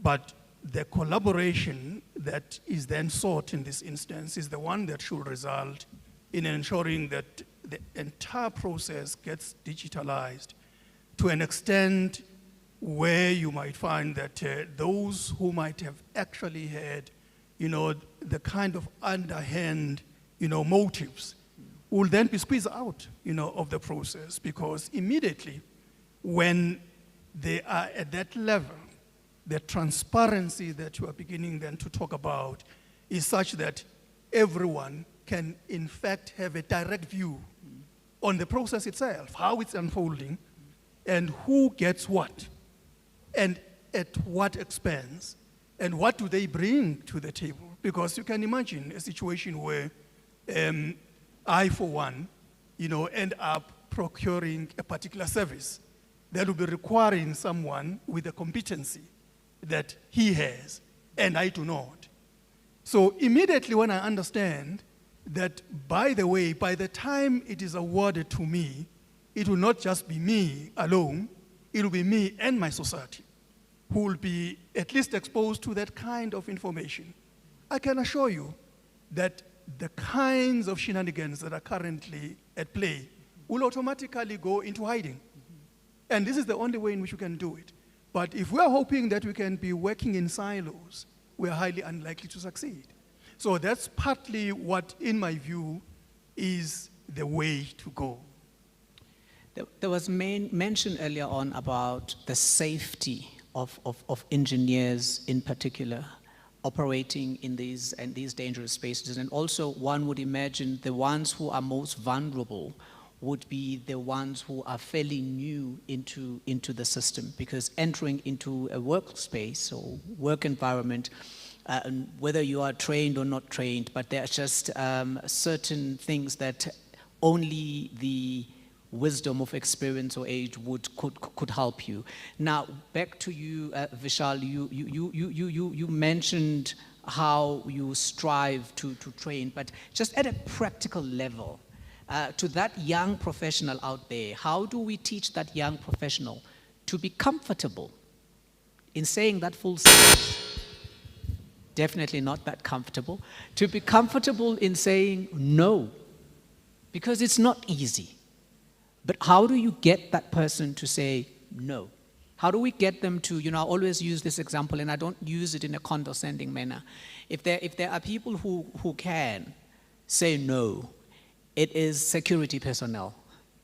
Once they say you can't go in, it matters not who you are and who you are working with and who you are. I do work with President Mbeki. We've had instances where the security personnel would identify who he is. They're very much aware of who he is, but they'll say, no, we were told no one can step in here. How do we get that into the sector? That no. Okay, I'll tell you what I am doing in that regard, in terms of I wouldn't say lived experience, but promoting the concept of long-termism. You see, when you look at short-term gains, these are quick wins for many of people. It's easier to beat the system, but the value that you bring is probably monetary, but it's a short gain, because the consequences that come out of that creates very, very much unsustainable ecosystems. Yeah. And that's what we're finding ourselves in now, where masses of people are not benefiting from anything, whilst a few are becoming, very wealthy. So that inequality gap is going to play itself out in generations to come. I don't believe we will be able to fix anything in my generation, for example. I think it will be beyond me. However, I have hope that young people, maybe the next generation, could help reverse some of the ill-gotten ideologies of the present time. So what I talk about is, I talk about the concept of sustainability and what it means to be sustainable. Now, if you want to look at sustainability for yourself, for your family, for your legacy, you've got to look at it through multiple dimensions. And that's what I explain to my team. Because the constructs of sustainability are very simple. There's people, there's culture, there's ecosystem, environmental, and there's financial. There's only four. That's a theoretical context, framework of sustainability. What we have done now is we've only focused on one. We focused on the financial, because that's the most transactional approach to sustainability possible. The other three are very hard, because social costs money, and it's a waste of time. So who cares? That's the current attitude of a person that is embarking on that narrative. So culture is changing, and I tell many of my younger engineers that when they go back to what they call home, many of them are ridiculed. They're ridiculed by people that are not even having a job, by saying, You studied 4 years and 5 years, you failed 1 year, you spent another year looking for a job. It's all a big waste of time. Because I'd rather just become a business person and I can start winning tenders in 3 months' time. Why do I need to study? Because you can't even afford a car. That's what I'm being told. Anecdotally now. You studied, you became a professional, you're struggling to own a car and a house, but look at the other people. They come to the community with fancy cars and say about the wonderful lives they live, but they didn't study. They didn't learn anything. So we have a very dangerous situation coming up where the next generation is being influenced as well. And then we create another dynamic because our education system is also a bit questionable. So what I try to encourage the team is to balance yourself and look at the long game, because that is what sustainability is about, not the short term. The long game means you need to care for people, because in time to come, if we carry on as we're carrying on, there may not be people, because we would have killed the ecosystem. The environment would have been damaged by this, because we're not doing the work in the right way. We're not taking the time to craft the right solution. It's all become about money.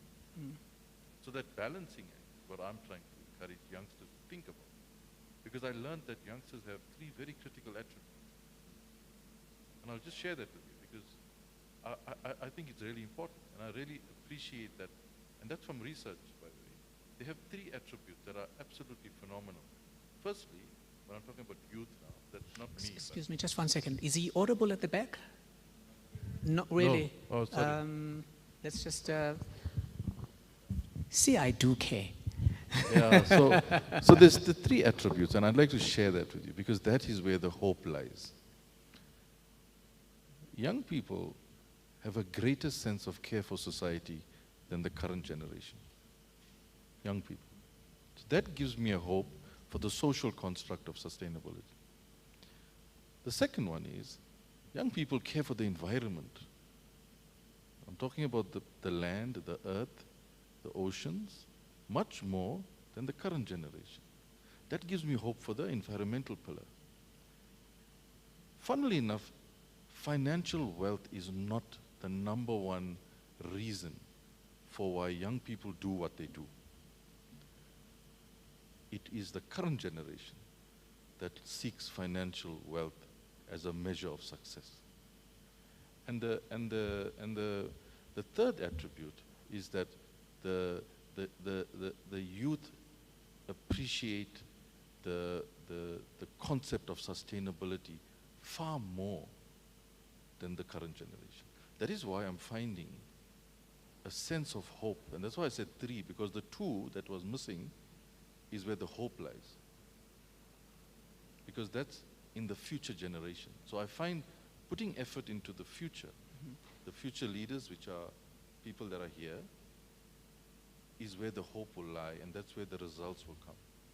Because I feel that as a leader in this generation, I'm part of that ecosystem of corruption, because history books will not name names. They'll just say that generation messed the country up. We're all tainted. We're all tainted. Yeah. So we got this legacy stuck to you, whether you're good or bad. Because in 50 or 100 years' time, it's going to say that generation. Okay? So that's what I try to do to make it understandable and easy to appreciate why it's important to do the right thing now for the benefit to be felt in the future. Before I open up for the Q&A, one is inclined to say it would appear that this culture of crass materialism, this culture of vulgarity, excess, is also supported by media platforms. Because if you look at television programming, you look at radio programming, you look at, you go on TikTok, you go to all these different platforms, there seems to be a leaning towards pushing people to get rich fast. So I wish to throw it to the institution that perhaps a stronger civic organization on ethics is wanted. And how that then pans out, Prof, I don't know. I don't have, it's just an idea that has just come through. I haven't processed it. But I don't think the conversations should just remain here when, in essence, it is the broader community that is also partaking in this directly or indirectly. And if it is that you are part of a society that has normalized certain behaviors, you then have very little choice to go against that which that has been normalized, because you know no better.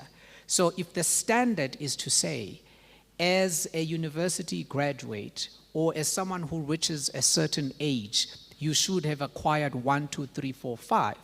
When the job market and the stats are saying something different, the acquisition of such, therefore, then has to come from these underhanded businesses, and then everybody else then gets impacted. So I'd like to sponsor that thought that perhaps we should at some point, and not in fact, in the near distant future, as people who are concerned, we should sit down and say, how does this then become a conversation for everyone? How do we have a sustained campaign on this, but a campaign that is also going to be designed such that it resonates and it lands to the average person on the street. I want to thank you very much for your contributions. I know that for the benefit of time, I've sort of kept it short because I wish for everyone in the room to also get an opportunity to ask the burning questions. Mr. Kalala, I would also, if you don't mind, I would love for you to now come for this Q&A, because I would imagine there would be some questions that would be directed to you as well. I wish to ask for my team to assist in terms of getting the microphones roving.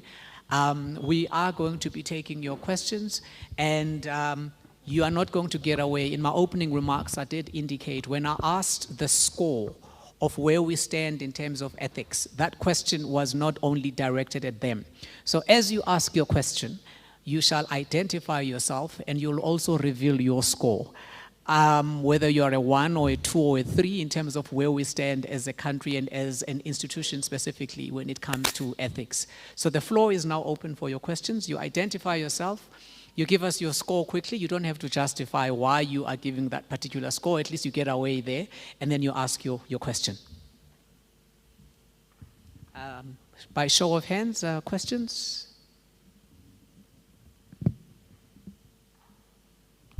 Takalane? Oopsie, you meant to have identified yourself. Thank you very much. My name is Takalani Nichipale. And my score is sitting at 2.7. It was 2.5 at the beginning of our talk, but there's an extra 0.2. My question is directed to Mr. Chris, and this is in relation to the work that the Ethics Institute is conducting. As I'm a part of the Saice Ethics Committee, it would be great to get some insight on this specific topic in procurement. What are some of the latest work that the Ethics Institute has conducted to really support South Africa from procurement perspective and the unethical conduct that's been taking place?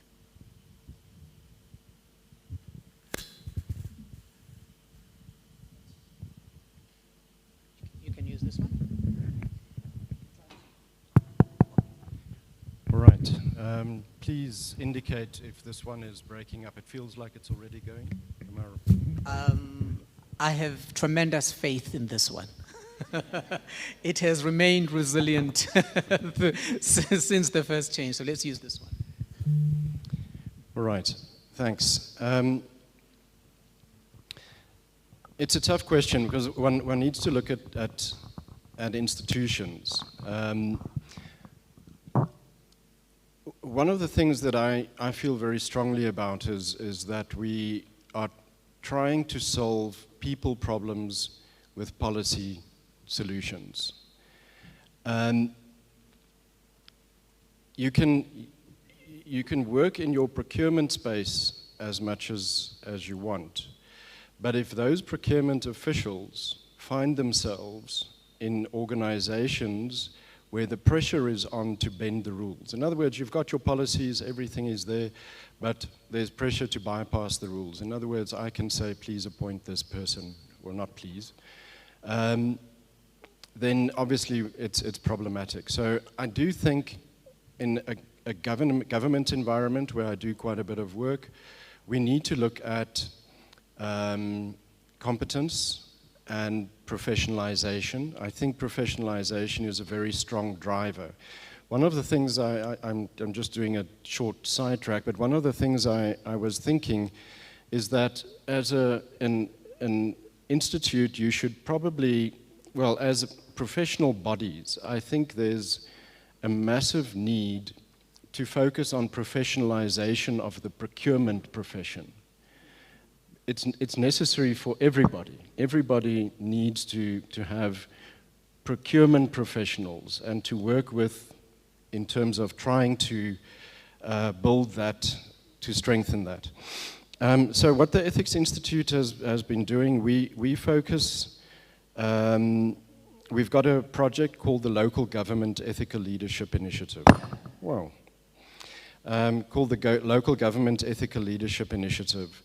And we developed a code for ethical leadership in local government where we deal with the specific issues that make ethical leadership difficult in local government. Politicization, appointment, what we call destructive deployment practices. So we're not saying it's a very political environment in any way, and we're not saying you shouldn't deploy at all, but destructive deployment practices are clearly just destructive. Lack of accountability, all of those things. So if you, but I think what's key is getting the right people into the leadership positions. If we don't fix that, we're going to be fiddling while Rome is burning. We need to get the right people into leadership positions. And some of the work that we're doing is in terms of the legislative processes, trying to get the Public Service Commission to be more involved in putting together panels for appointing senior leaders in government.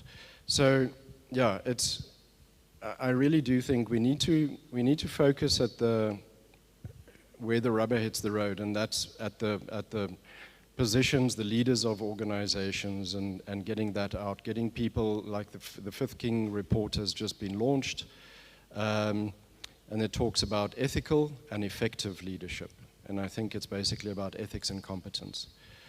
Yeah, let me stop there. Questions? There's a question over there. Thank you. This is Masande, also from the Saice Ethics Committee. Your score? Oh, the score. Mine is 3. Yeah. Very bold and confident 3. Yes.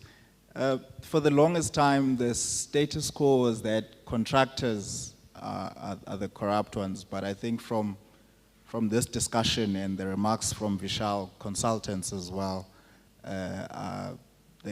we are all in the same situation. With contractors, there's a system that CIDB has, the grading system. Now my question is there an effort to develop a similar system for consultants as well, so that I don't start my own company and then I can already tender for any and even compete with a consultant that has vast experience. So if I start my company now, I should be graded maybe as a grade 1, and then they should be a grade 9, a GEB in this situation. Is there an effort to do that, or is it even a possibility to grade consultants? Thank you. The CIDB actually took out comments. They want to actually start doing that for the consultants as well.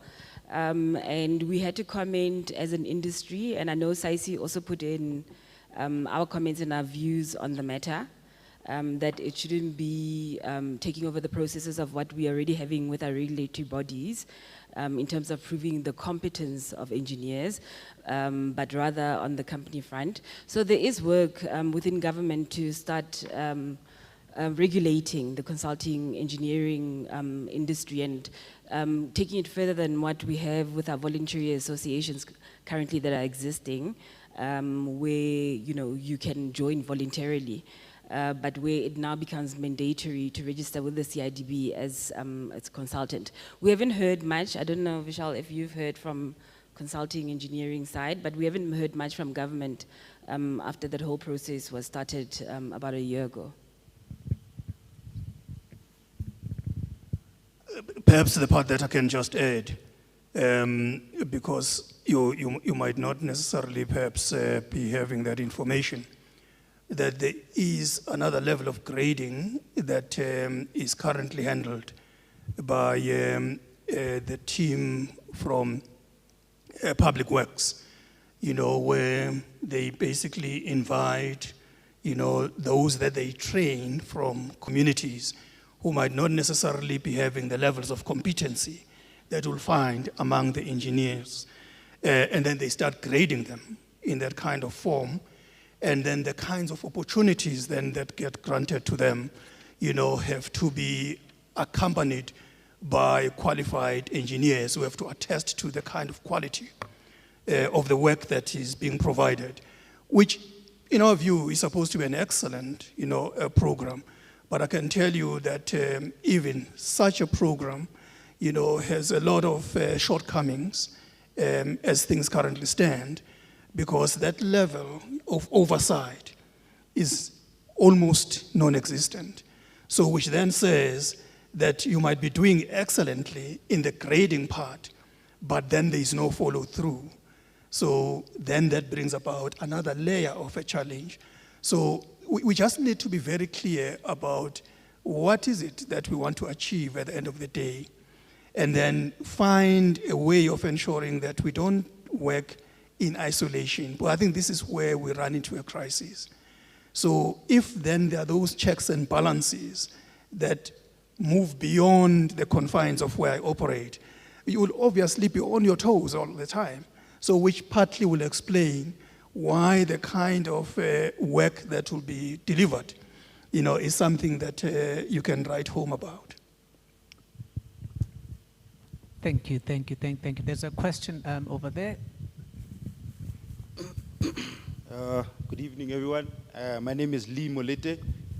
I'm a resident engineer at GIB. That's my boss sitting over there.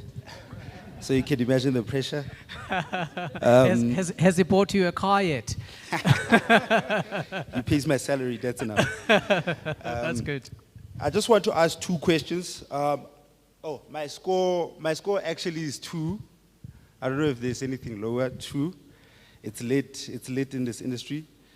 I'd really appreciate any panelist's perspective on how young engineers can uphold ethics when the pressure is subtle rather than explicit. And I just want to hear from all the panelists, or any one of the panelists, what do you have to say to young engineers that are thinking of giving up on the civil engineering in South Africa, e.g. leaving the country for better opportunities abroad, leaving sites and going into design teams, or joining companies that only do private sector jobs, and many other options of leaving this particular mess that we are seeing in the country. What is your advice to them? What is your survival kit, if you could advise them on how to survive this particular situation? Thank you.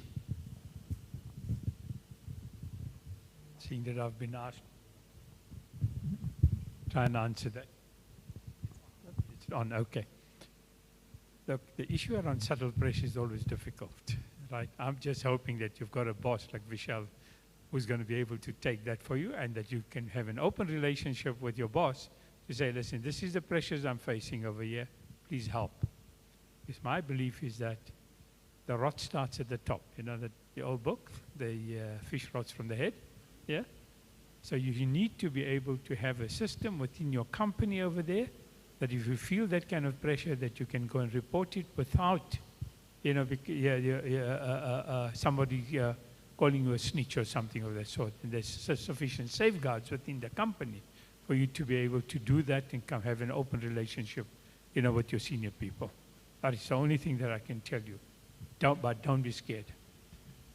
You fall for that subtle pressure today, you're going to be regarded as the weak link over here, and you're going to be targeted all the time. So you stop it and you nip it in the bud as soon as it arrives. Now, working abroad and everything else, look, I don't know, my view is that there's nothing wrong in it, as long as you guys come back. Yeah? I spent my formative years overseas for various reasons. So I have a different view. Maybe you should ask that to other people who haven't been abroad. Yeah. But I honestly believe that getting a wide experience is fine. And also there's nothing wrong in being in one company all your lifetime as well. I don't believe there's anything wrong in that as well. I used to be always suspicious when I used to see CVs where the guy hasn't been there for longer than 2 years and is looking for a new job, you know. So you need to probe that person very carefully in terms of why is it that this person hasn't been lasted for even 2 years in a particular job. So it's, you know, 6 of one and half a dozen of the other. I feel the need to respond to this. I don't know why, but I just feel the need. No, keep paid a bonus. I hope you received. I've never, you know, authorized the numbers, but I didn't follow through if everyone got their money. But on a more important, maybe more serious note is, I spoke about the long game. You would have heard me speak about be yourself, be the best engineer you can be. And I tell you that because we have a nuanced country that went through a very difficult period in its trajectory. We had colonization, we had apartheid, and we had a transition into democracy. It could have been worse. It could have been a war. So in my maybe stupid brain, I'm thinking I'd rather prefer corruption versus a war. Because at least we saved a few people's lives. Many countries transitioning across political ideologies have had to go through a process of war. This is a global phenomenon. If you look at Russia, look at Rwanda.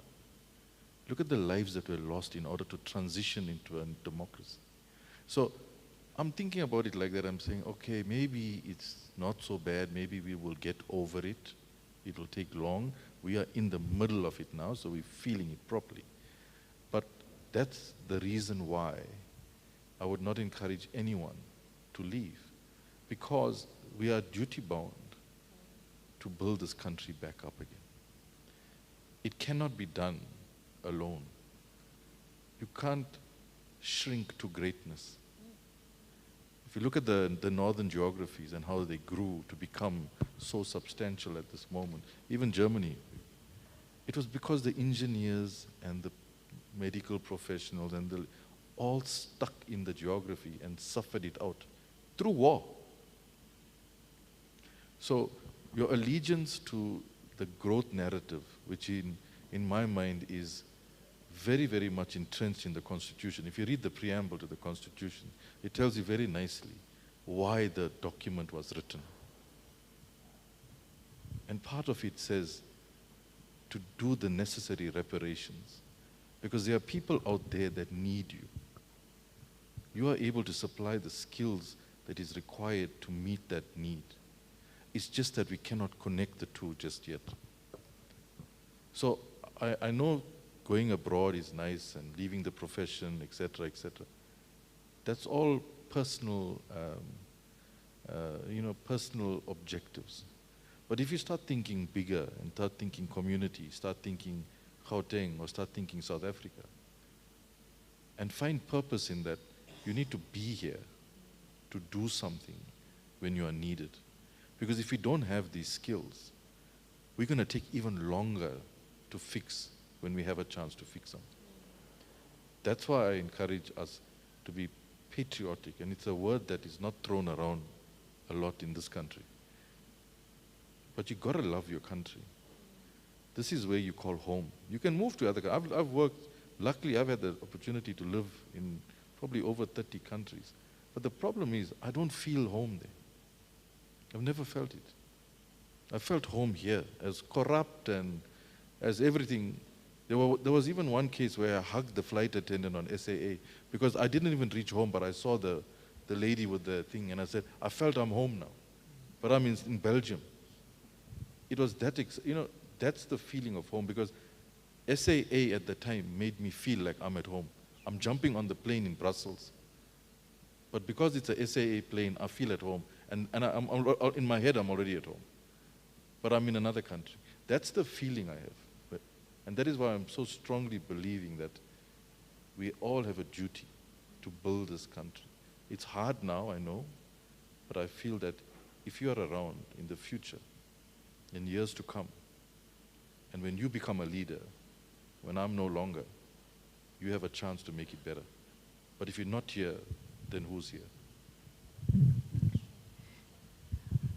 In line with what Vishal was saying, when I first joined Saice, the unwritten perception was that Saice was an old boys club.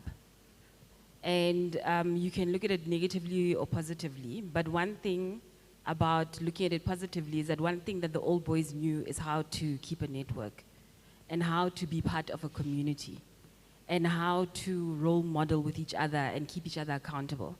And I think if I have any advice to the future leaders, to the young generation, is do not let go of community, do not let go of the network.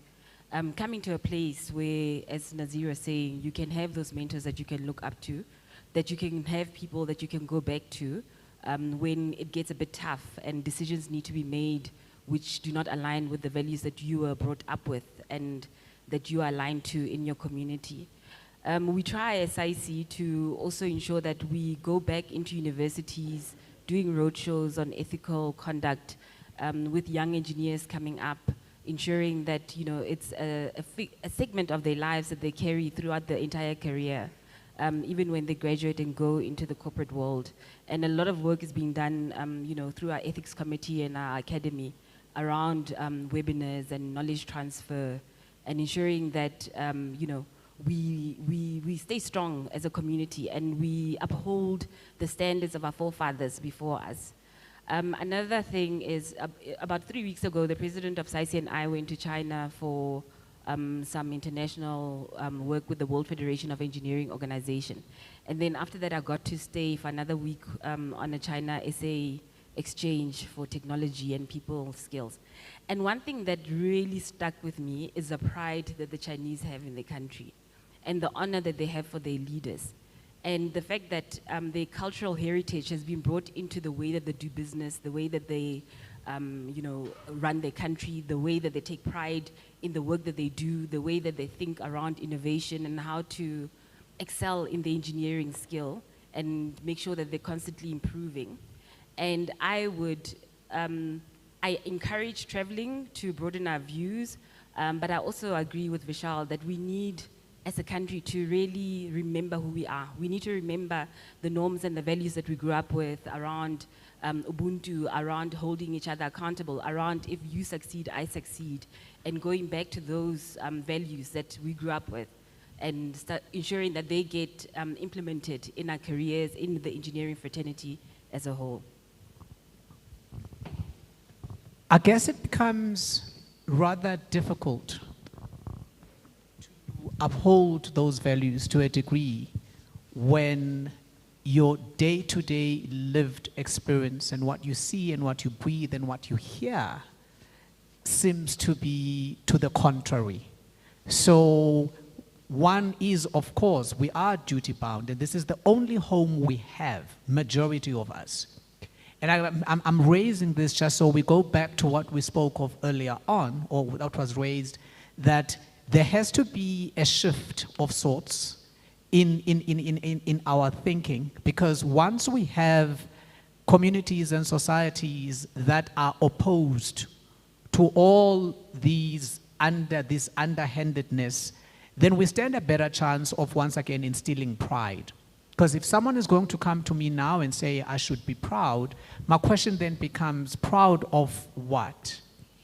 And I think we should not avoid that because it is the reality. So those who are leaving at times aren't leaving because of poor allegiance to the country, but it's a question of, switch on the radio right now and watch the news, read the newspapers.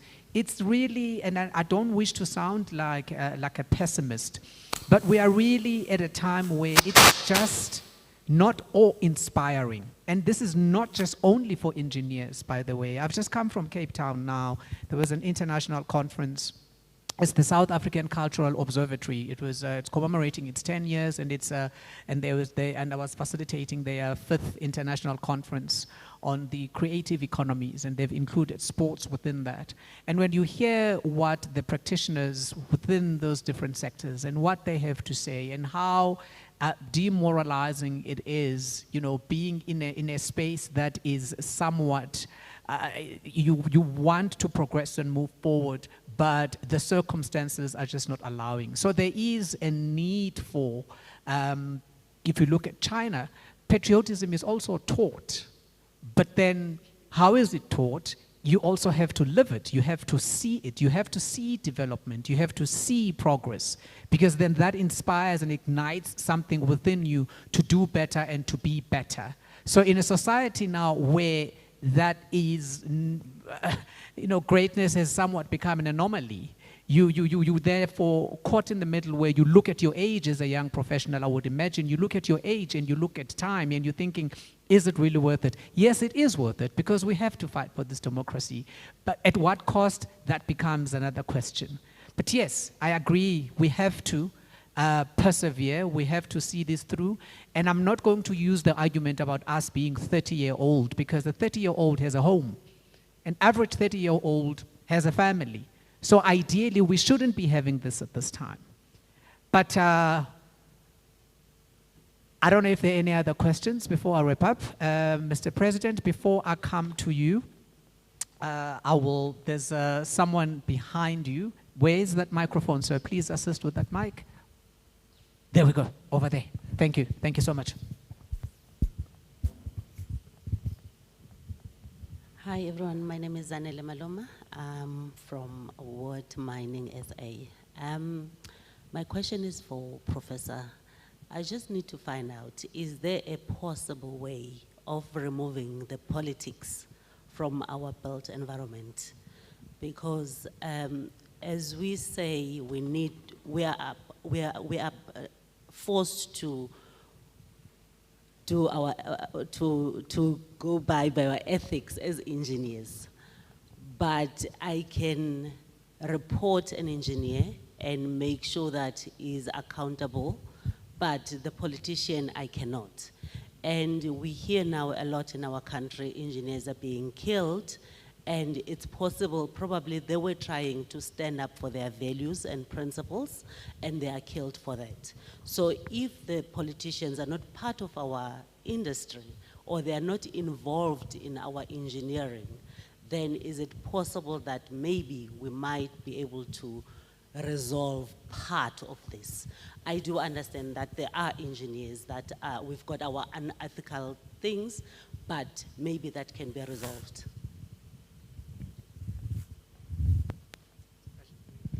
Or should I answer right away? I thought that the president will be asking his question as well.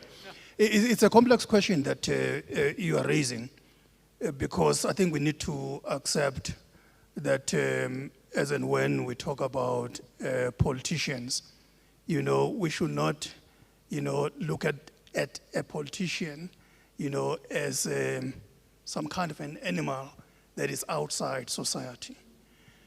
You see, that is why it is important for us perhaps to accept, the point that you raised earlier, to say the question of civic education is so important. I think that's one thing that we take for granted. We have so many assumptions, about what in our view seems to be obvious, and yet, unfortunately, it is not as obvious as it appears. So if we can begin, to say to ourselves that let's take the notion of the reclamation of society as a principle, because that is what actually we have, in a sense, dropped, post-independence. So unless we begin then to say that the society that we're talking about is ourselves, and what role then are we supposed to be playing in order to begin to relive the kind of society that we want, so that we don't simply just say that the problems that are confronting us, are so enormous that there's nothing that we can do about them. So if you do the right thing wherever you are, just rest assured that the right thing is obviously going to be understood by the person who's closer to you and the person next to that one, and so on and so forth. So the right thing that you do is what should actually be the driver of what we have to succeed in doing. So the day we can succeed to say we have now moved beyond us as individuals to reach a point where us are becoming a community. So not a community in this minimalistic kind of sense, but a community that is talking about all of us, that is inclusive of ourselves as engineers, of ordinary citizens, of those politicians, and so on, so that we actually take it upon ourselves to say, this is where the problem lies, and I'm going to address it.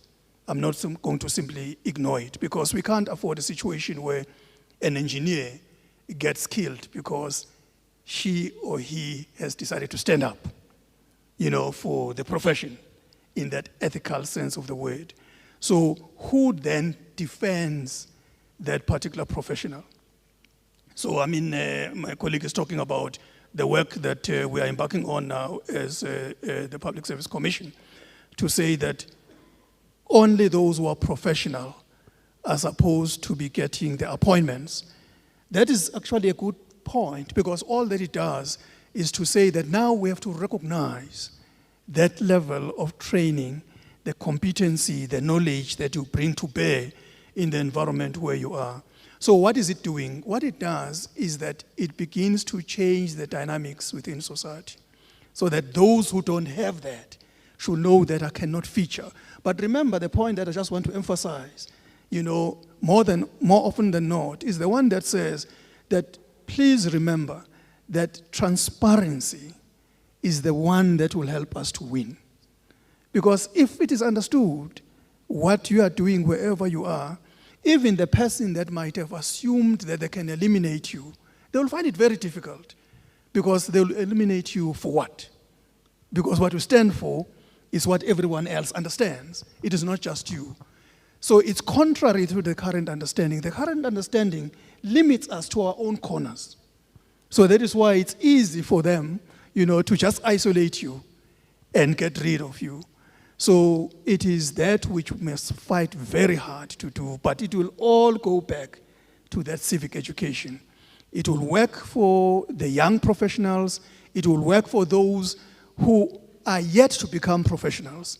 So if we can perhaps begin then to infiltrate the entire educational system, so that we can begin to think anew about these ethics, so that they are not simply just seen as featuring only at the level of professions.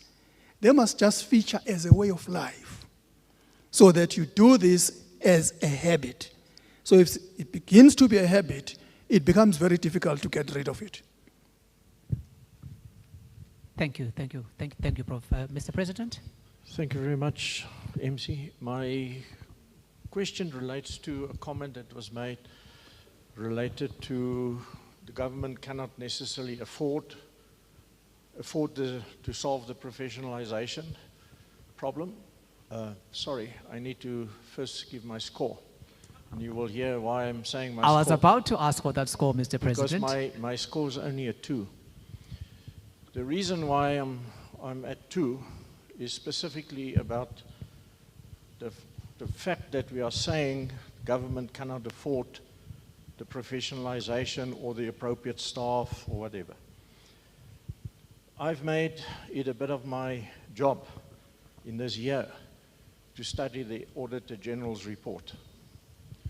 And as I'm traveling through the country, I have that in my head when it comes to the table about procurement, etc.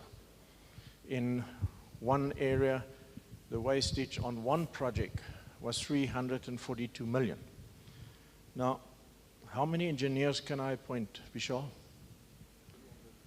342. For 1 year, that's good. But in another metro, it was more than 2 billion. Now, how many can I get then? So I do not buy the comment that we cannot afford it. The next matter is in our comments about the restructuring of the local government. We have submitted all the necessary motivation why professionalization and engineering need to be part of the procurement process and the decision-making around the table. Because people without the appropriate knowledge and experience, equal skills, are making decisions that they do not have appropriate skills for. So we cannot afford that. My point is, we cannot afford to have people doing work that they're not qualified for. They are not perceiving it as unethical because they do not have the qualification. They think this is what they should do because their mentor or their supervisor do not have also that knowledge. So it's a vicious negative cycle. And that leads me to my third point, and that is that we as engineers need to stop being the newspaper by reporting the problems. We are trained to find solutions for whatever is coming in front of us. We need to sit down and say, this matter of professionalization, this is how we can solve it. And therefore my theme this year was collaboration and relationships. But if we are sending invitations for meetings, and in 5 months we haven't had an acceptance, what is collaboration then? So I'm begging from the association side, we are there to serve. And I'm saying it in every meeting, I am serving. I expect that from all the members of Saice to serve.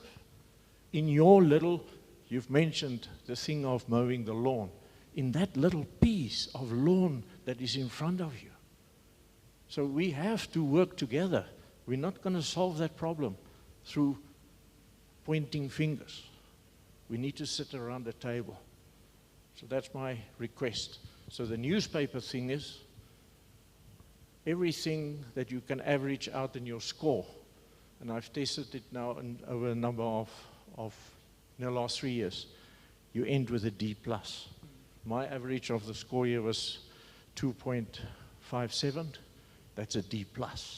Then somebody says a 3, and I'm saying a 2, and then we get to a D+. If we average things out, we are not solving the problem. We need to use the poor areas and take the best examples where they score 8% or 80% and apply that across. Thank you, Chair. Thank you, Mr. Answers President. may come out of this.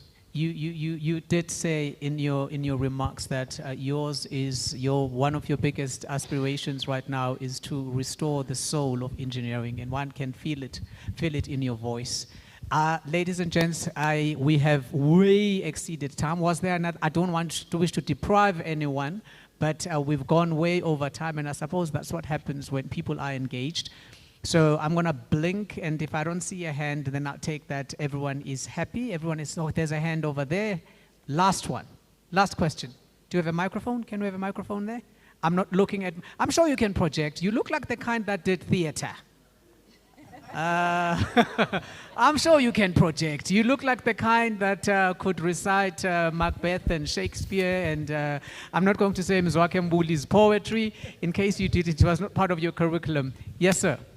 Hi everyone, I'm Tlantla Of Ngobeni. course he can project. He didn't even need the microphone. Go ahead, Ntlanhla. I'm from MG Consulting Engineers and also representing Saice as a council member today. My question is... Score, Ntlanhla. 2.2. Okay, Mr. President, are you keeping score on your averages? Thank you. Okay. My question is related to trying to at least make the supply chain or tendering process more transparent to the public, considering the challenges that we're facing. There were some points that were mentioned on leveraging on the use of technology and digitization that we have at present. And I have also noted that there are already clients that have sort of digitized the process. Some you can do an online submission, but the challenges I've seen is it's like everyone is working in silos. Transnet's procedures this way, this guy's procedures this way. Is it not worthwhile, considering the challenges that we're facing, to rather try and develop, even if a standardized framework for an online submission that everyone can adhere to, then at least the efforts to roll out such a platform, an online system, at least we know will be a collaborative effort where you don't have a person spending money to develop a system just for themselves that might not really be solving the problem, where everyone can just come together, or at least the leaders in the space can come together to dictate a specific standardized framework that everyone can follow to make sure that we can at least have, even if it's an online but transparent tendering procedure. Is it something that you guys feel is worth considering, as in is it feasible? Or are there any challenges that you can maybe find? This is open to the entire panel. Thanks. I know that the Gauteng provincial government has the open tender system, but I don't know the scope that it covers. I'm not too sure as to whether it pretty much covers everything, but I know that there has been much. When I left the state in 2023, they had started rolling out the open tender system. But I'll leave it to my learned friends and to respond. I'm happy to talk about that one, because firstly I'll ask you the question why. Now, the technology will help you in certain, or help everyone in certain regards, and not in others. It'll help us, firstly, to save the environment, because we kill trees when we put bids together.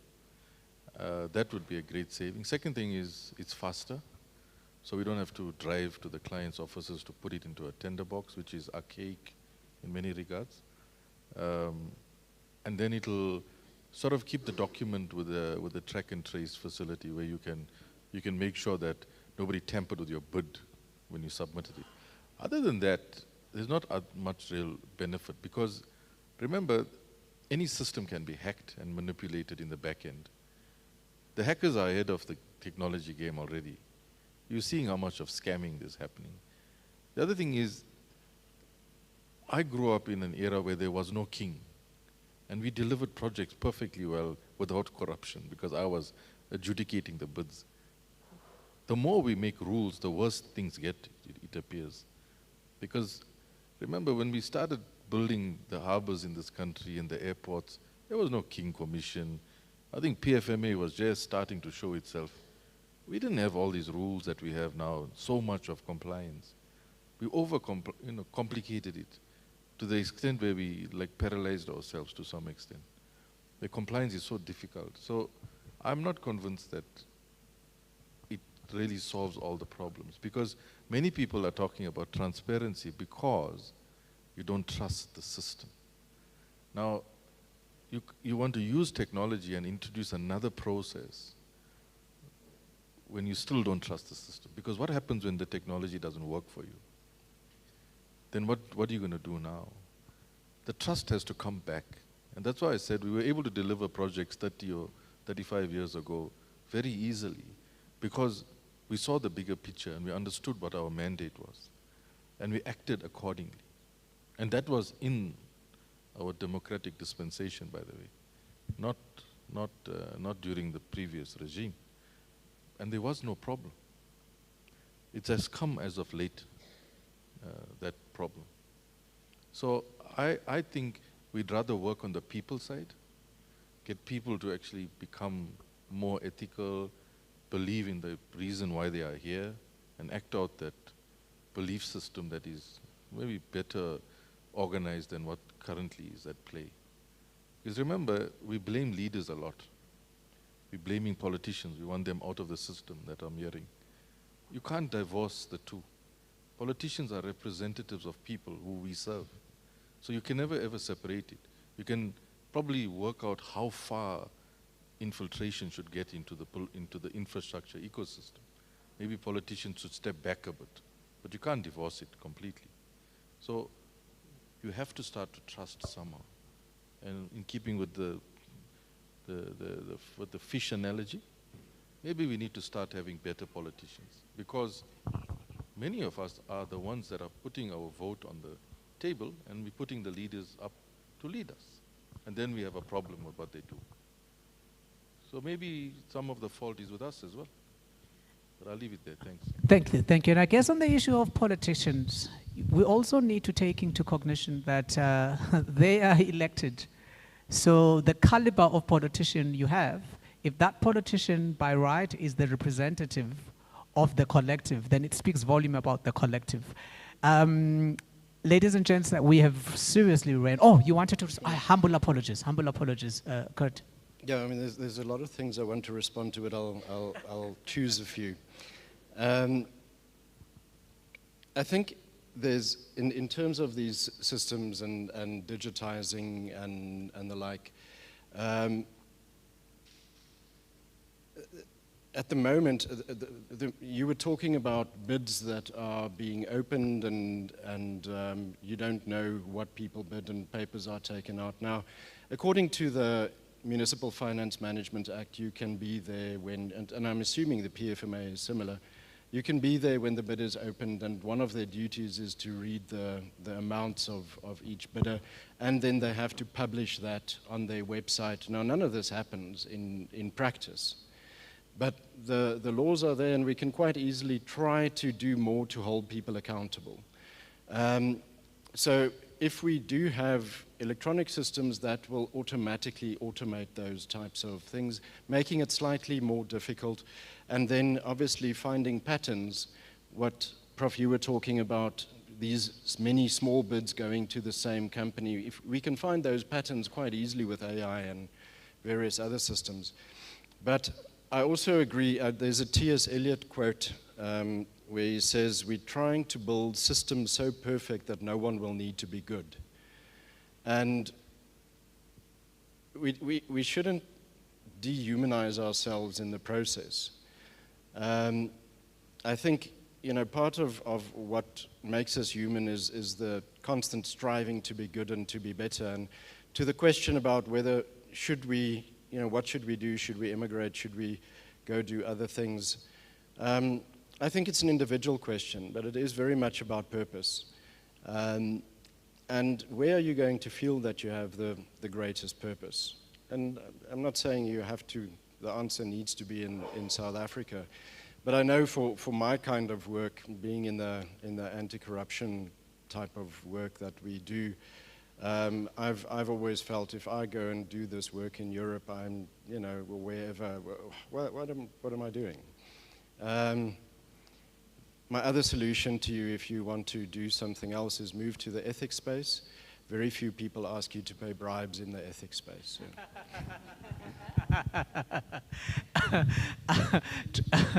Do you want to respond on that one? Just a quick one to say, I don't believe we need to remove politicians from the built environment, but I do believe engineers need to get involved in politics.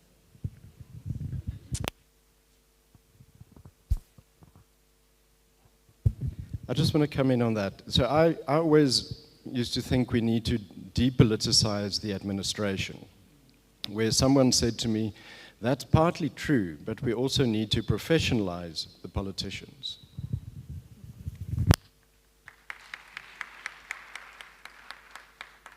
Look, this issue of procurement is fairly fraught.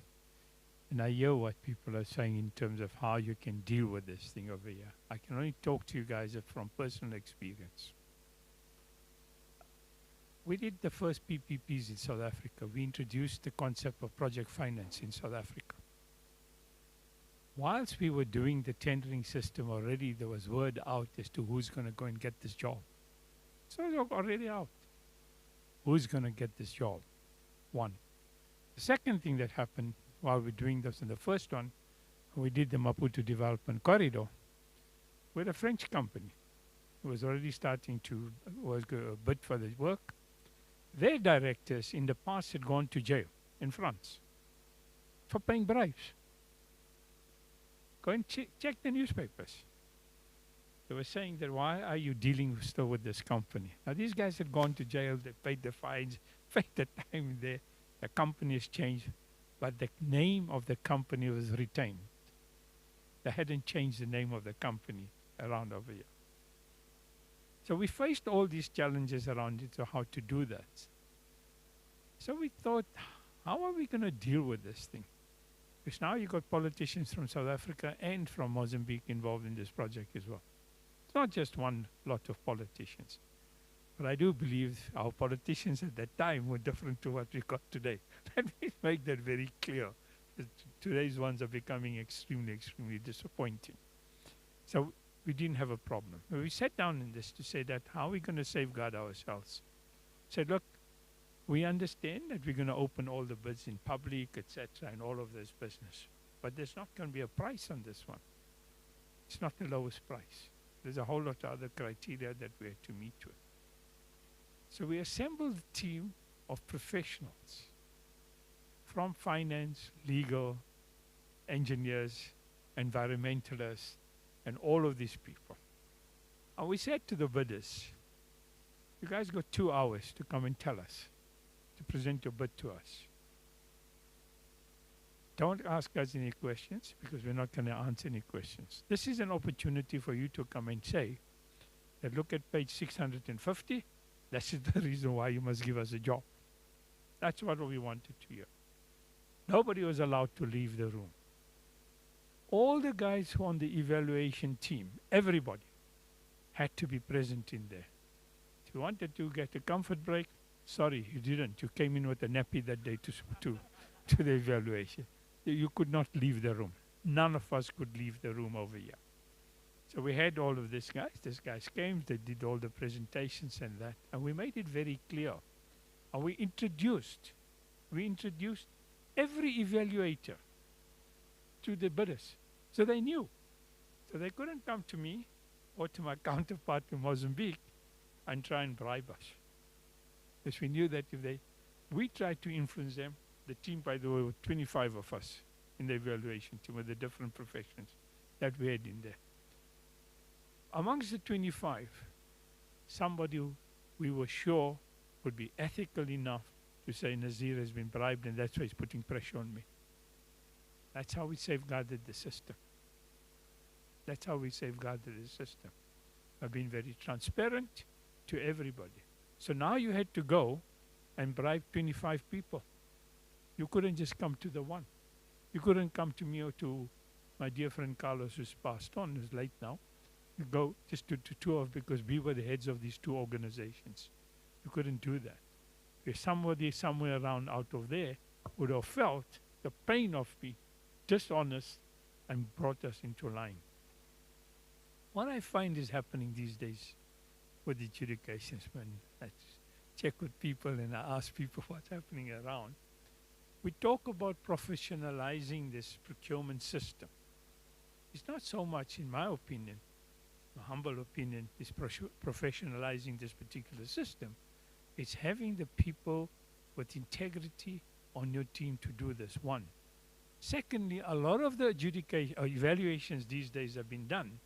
A lot of them have been done today, but no engineer's been involved. Now, this is an engineering project you're getting. I've got nothing against the accountants and the lawyers and all of these people. Please don't get me wrong. But if you do not understand the submission which has been made in front of you, what are you looking at? So it's easy to convince people. It's then very easy to convince people to say, no, you know, yes, a little gift here for you, you know, your second salary, and this is why you should score the way. And that's where we got to look at it in terms of how that evaluation team is put together. The reports can be made public. We had a challenge on our first project that we did, and we revealed the reports. We revealed the reports. We had newspapers coming in charging us. So what did we do with them?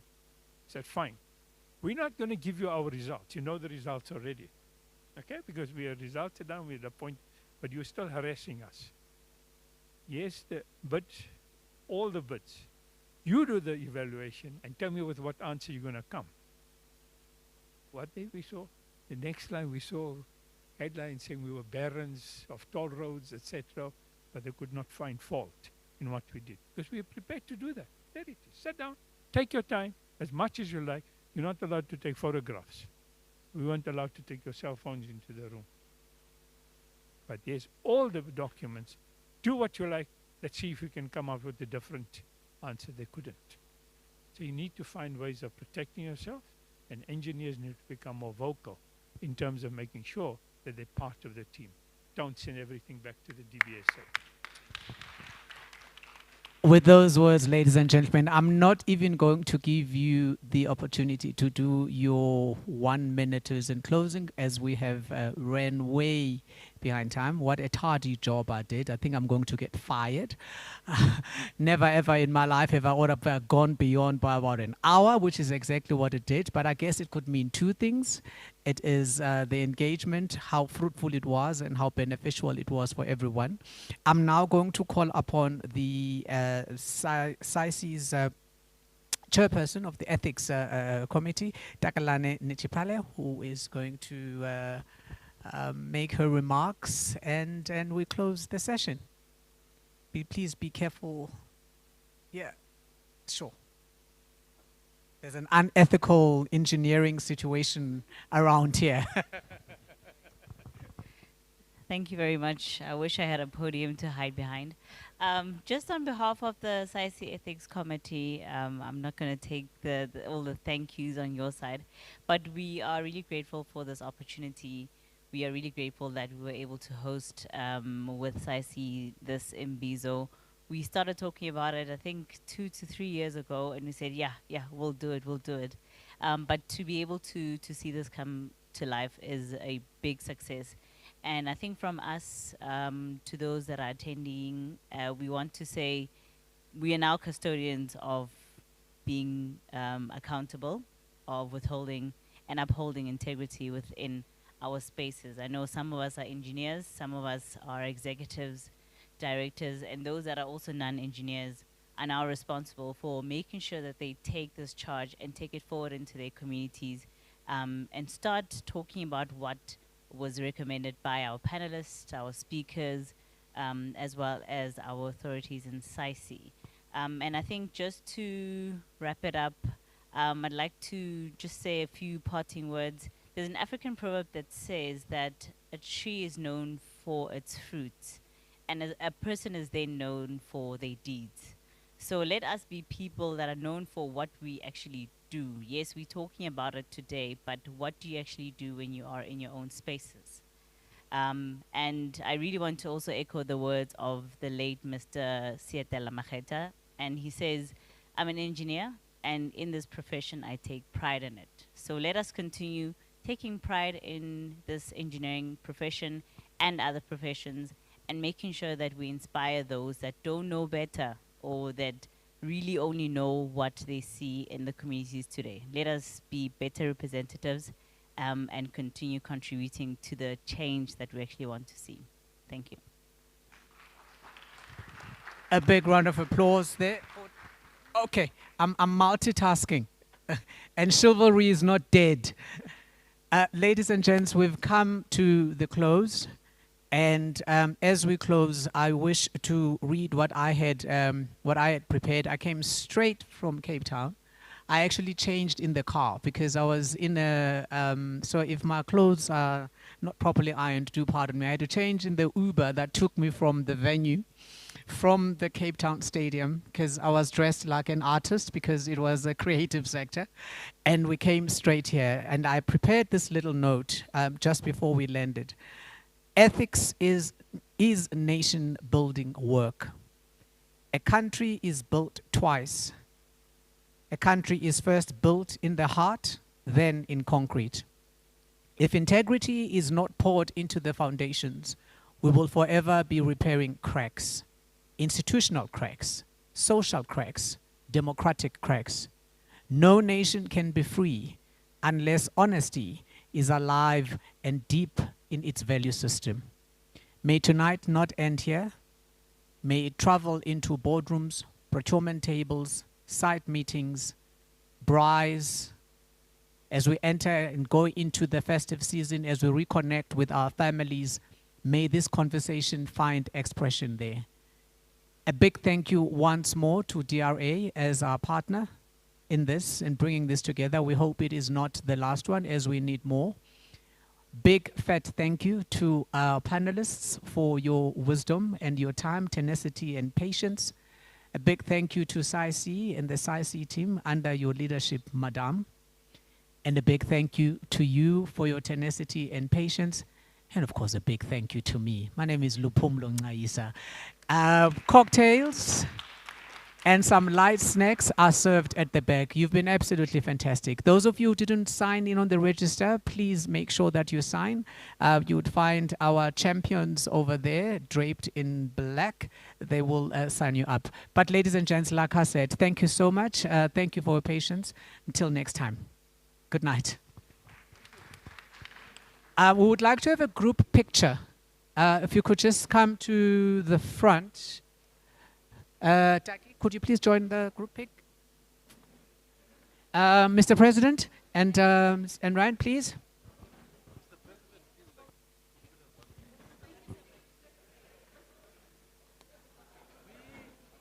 We took long. Very, very, very long. We will be quick. Stand to the side. Yeah. Oh,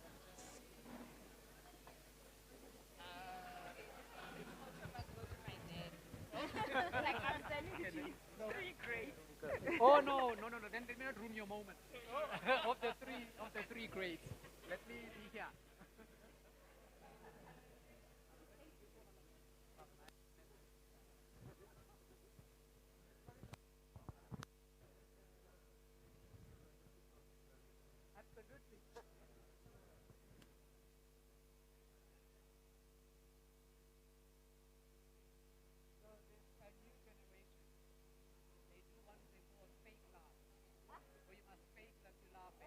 And the picture comes out amazing apparently. So maybe we can try. Let's start. I'm gonna count down from 3 to 1. 3 to 1. Fake laugh. There we go. Very good. Thank you. Thank you. All of the time we spent together in a crowd, birds of a feather, different kind. We were laughing through the pain, we were never once so bad.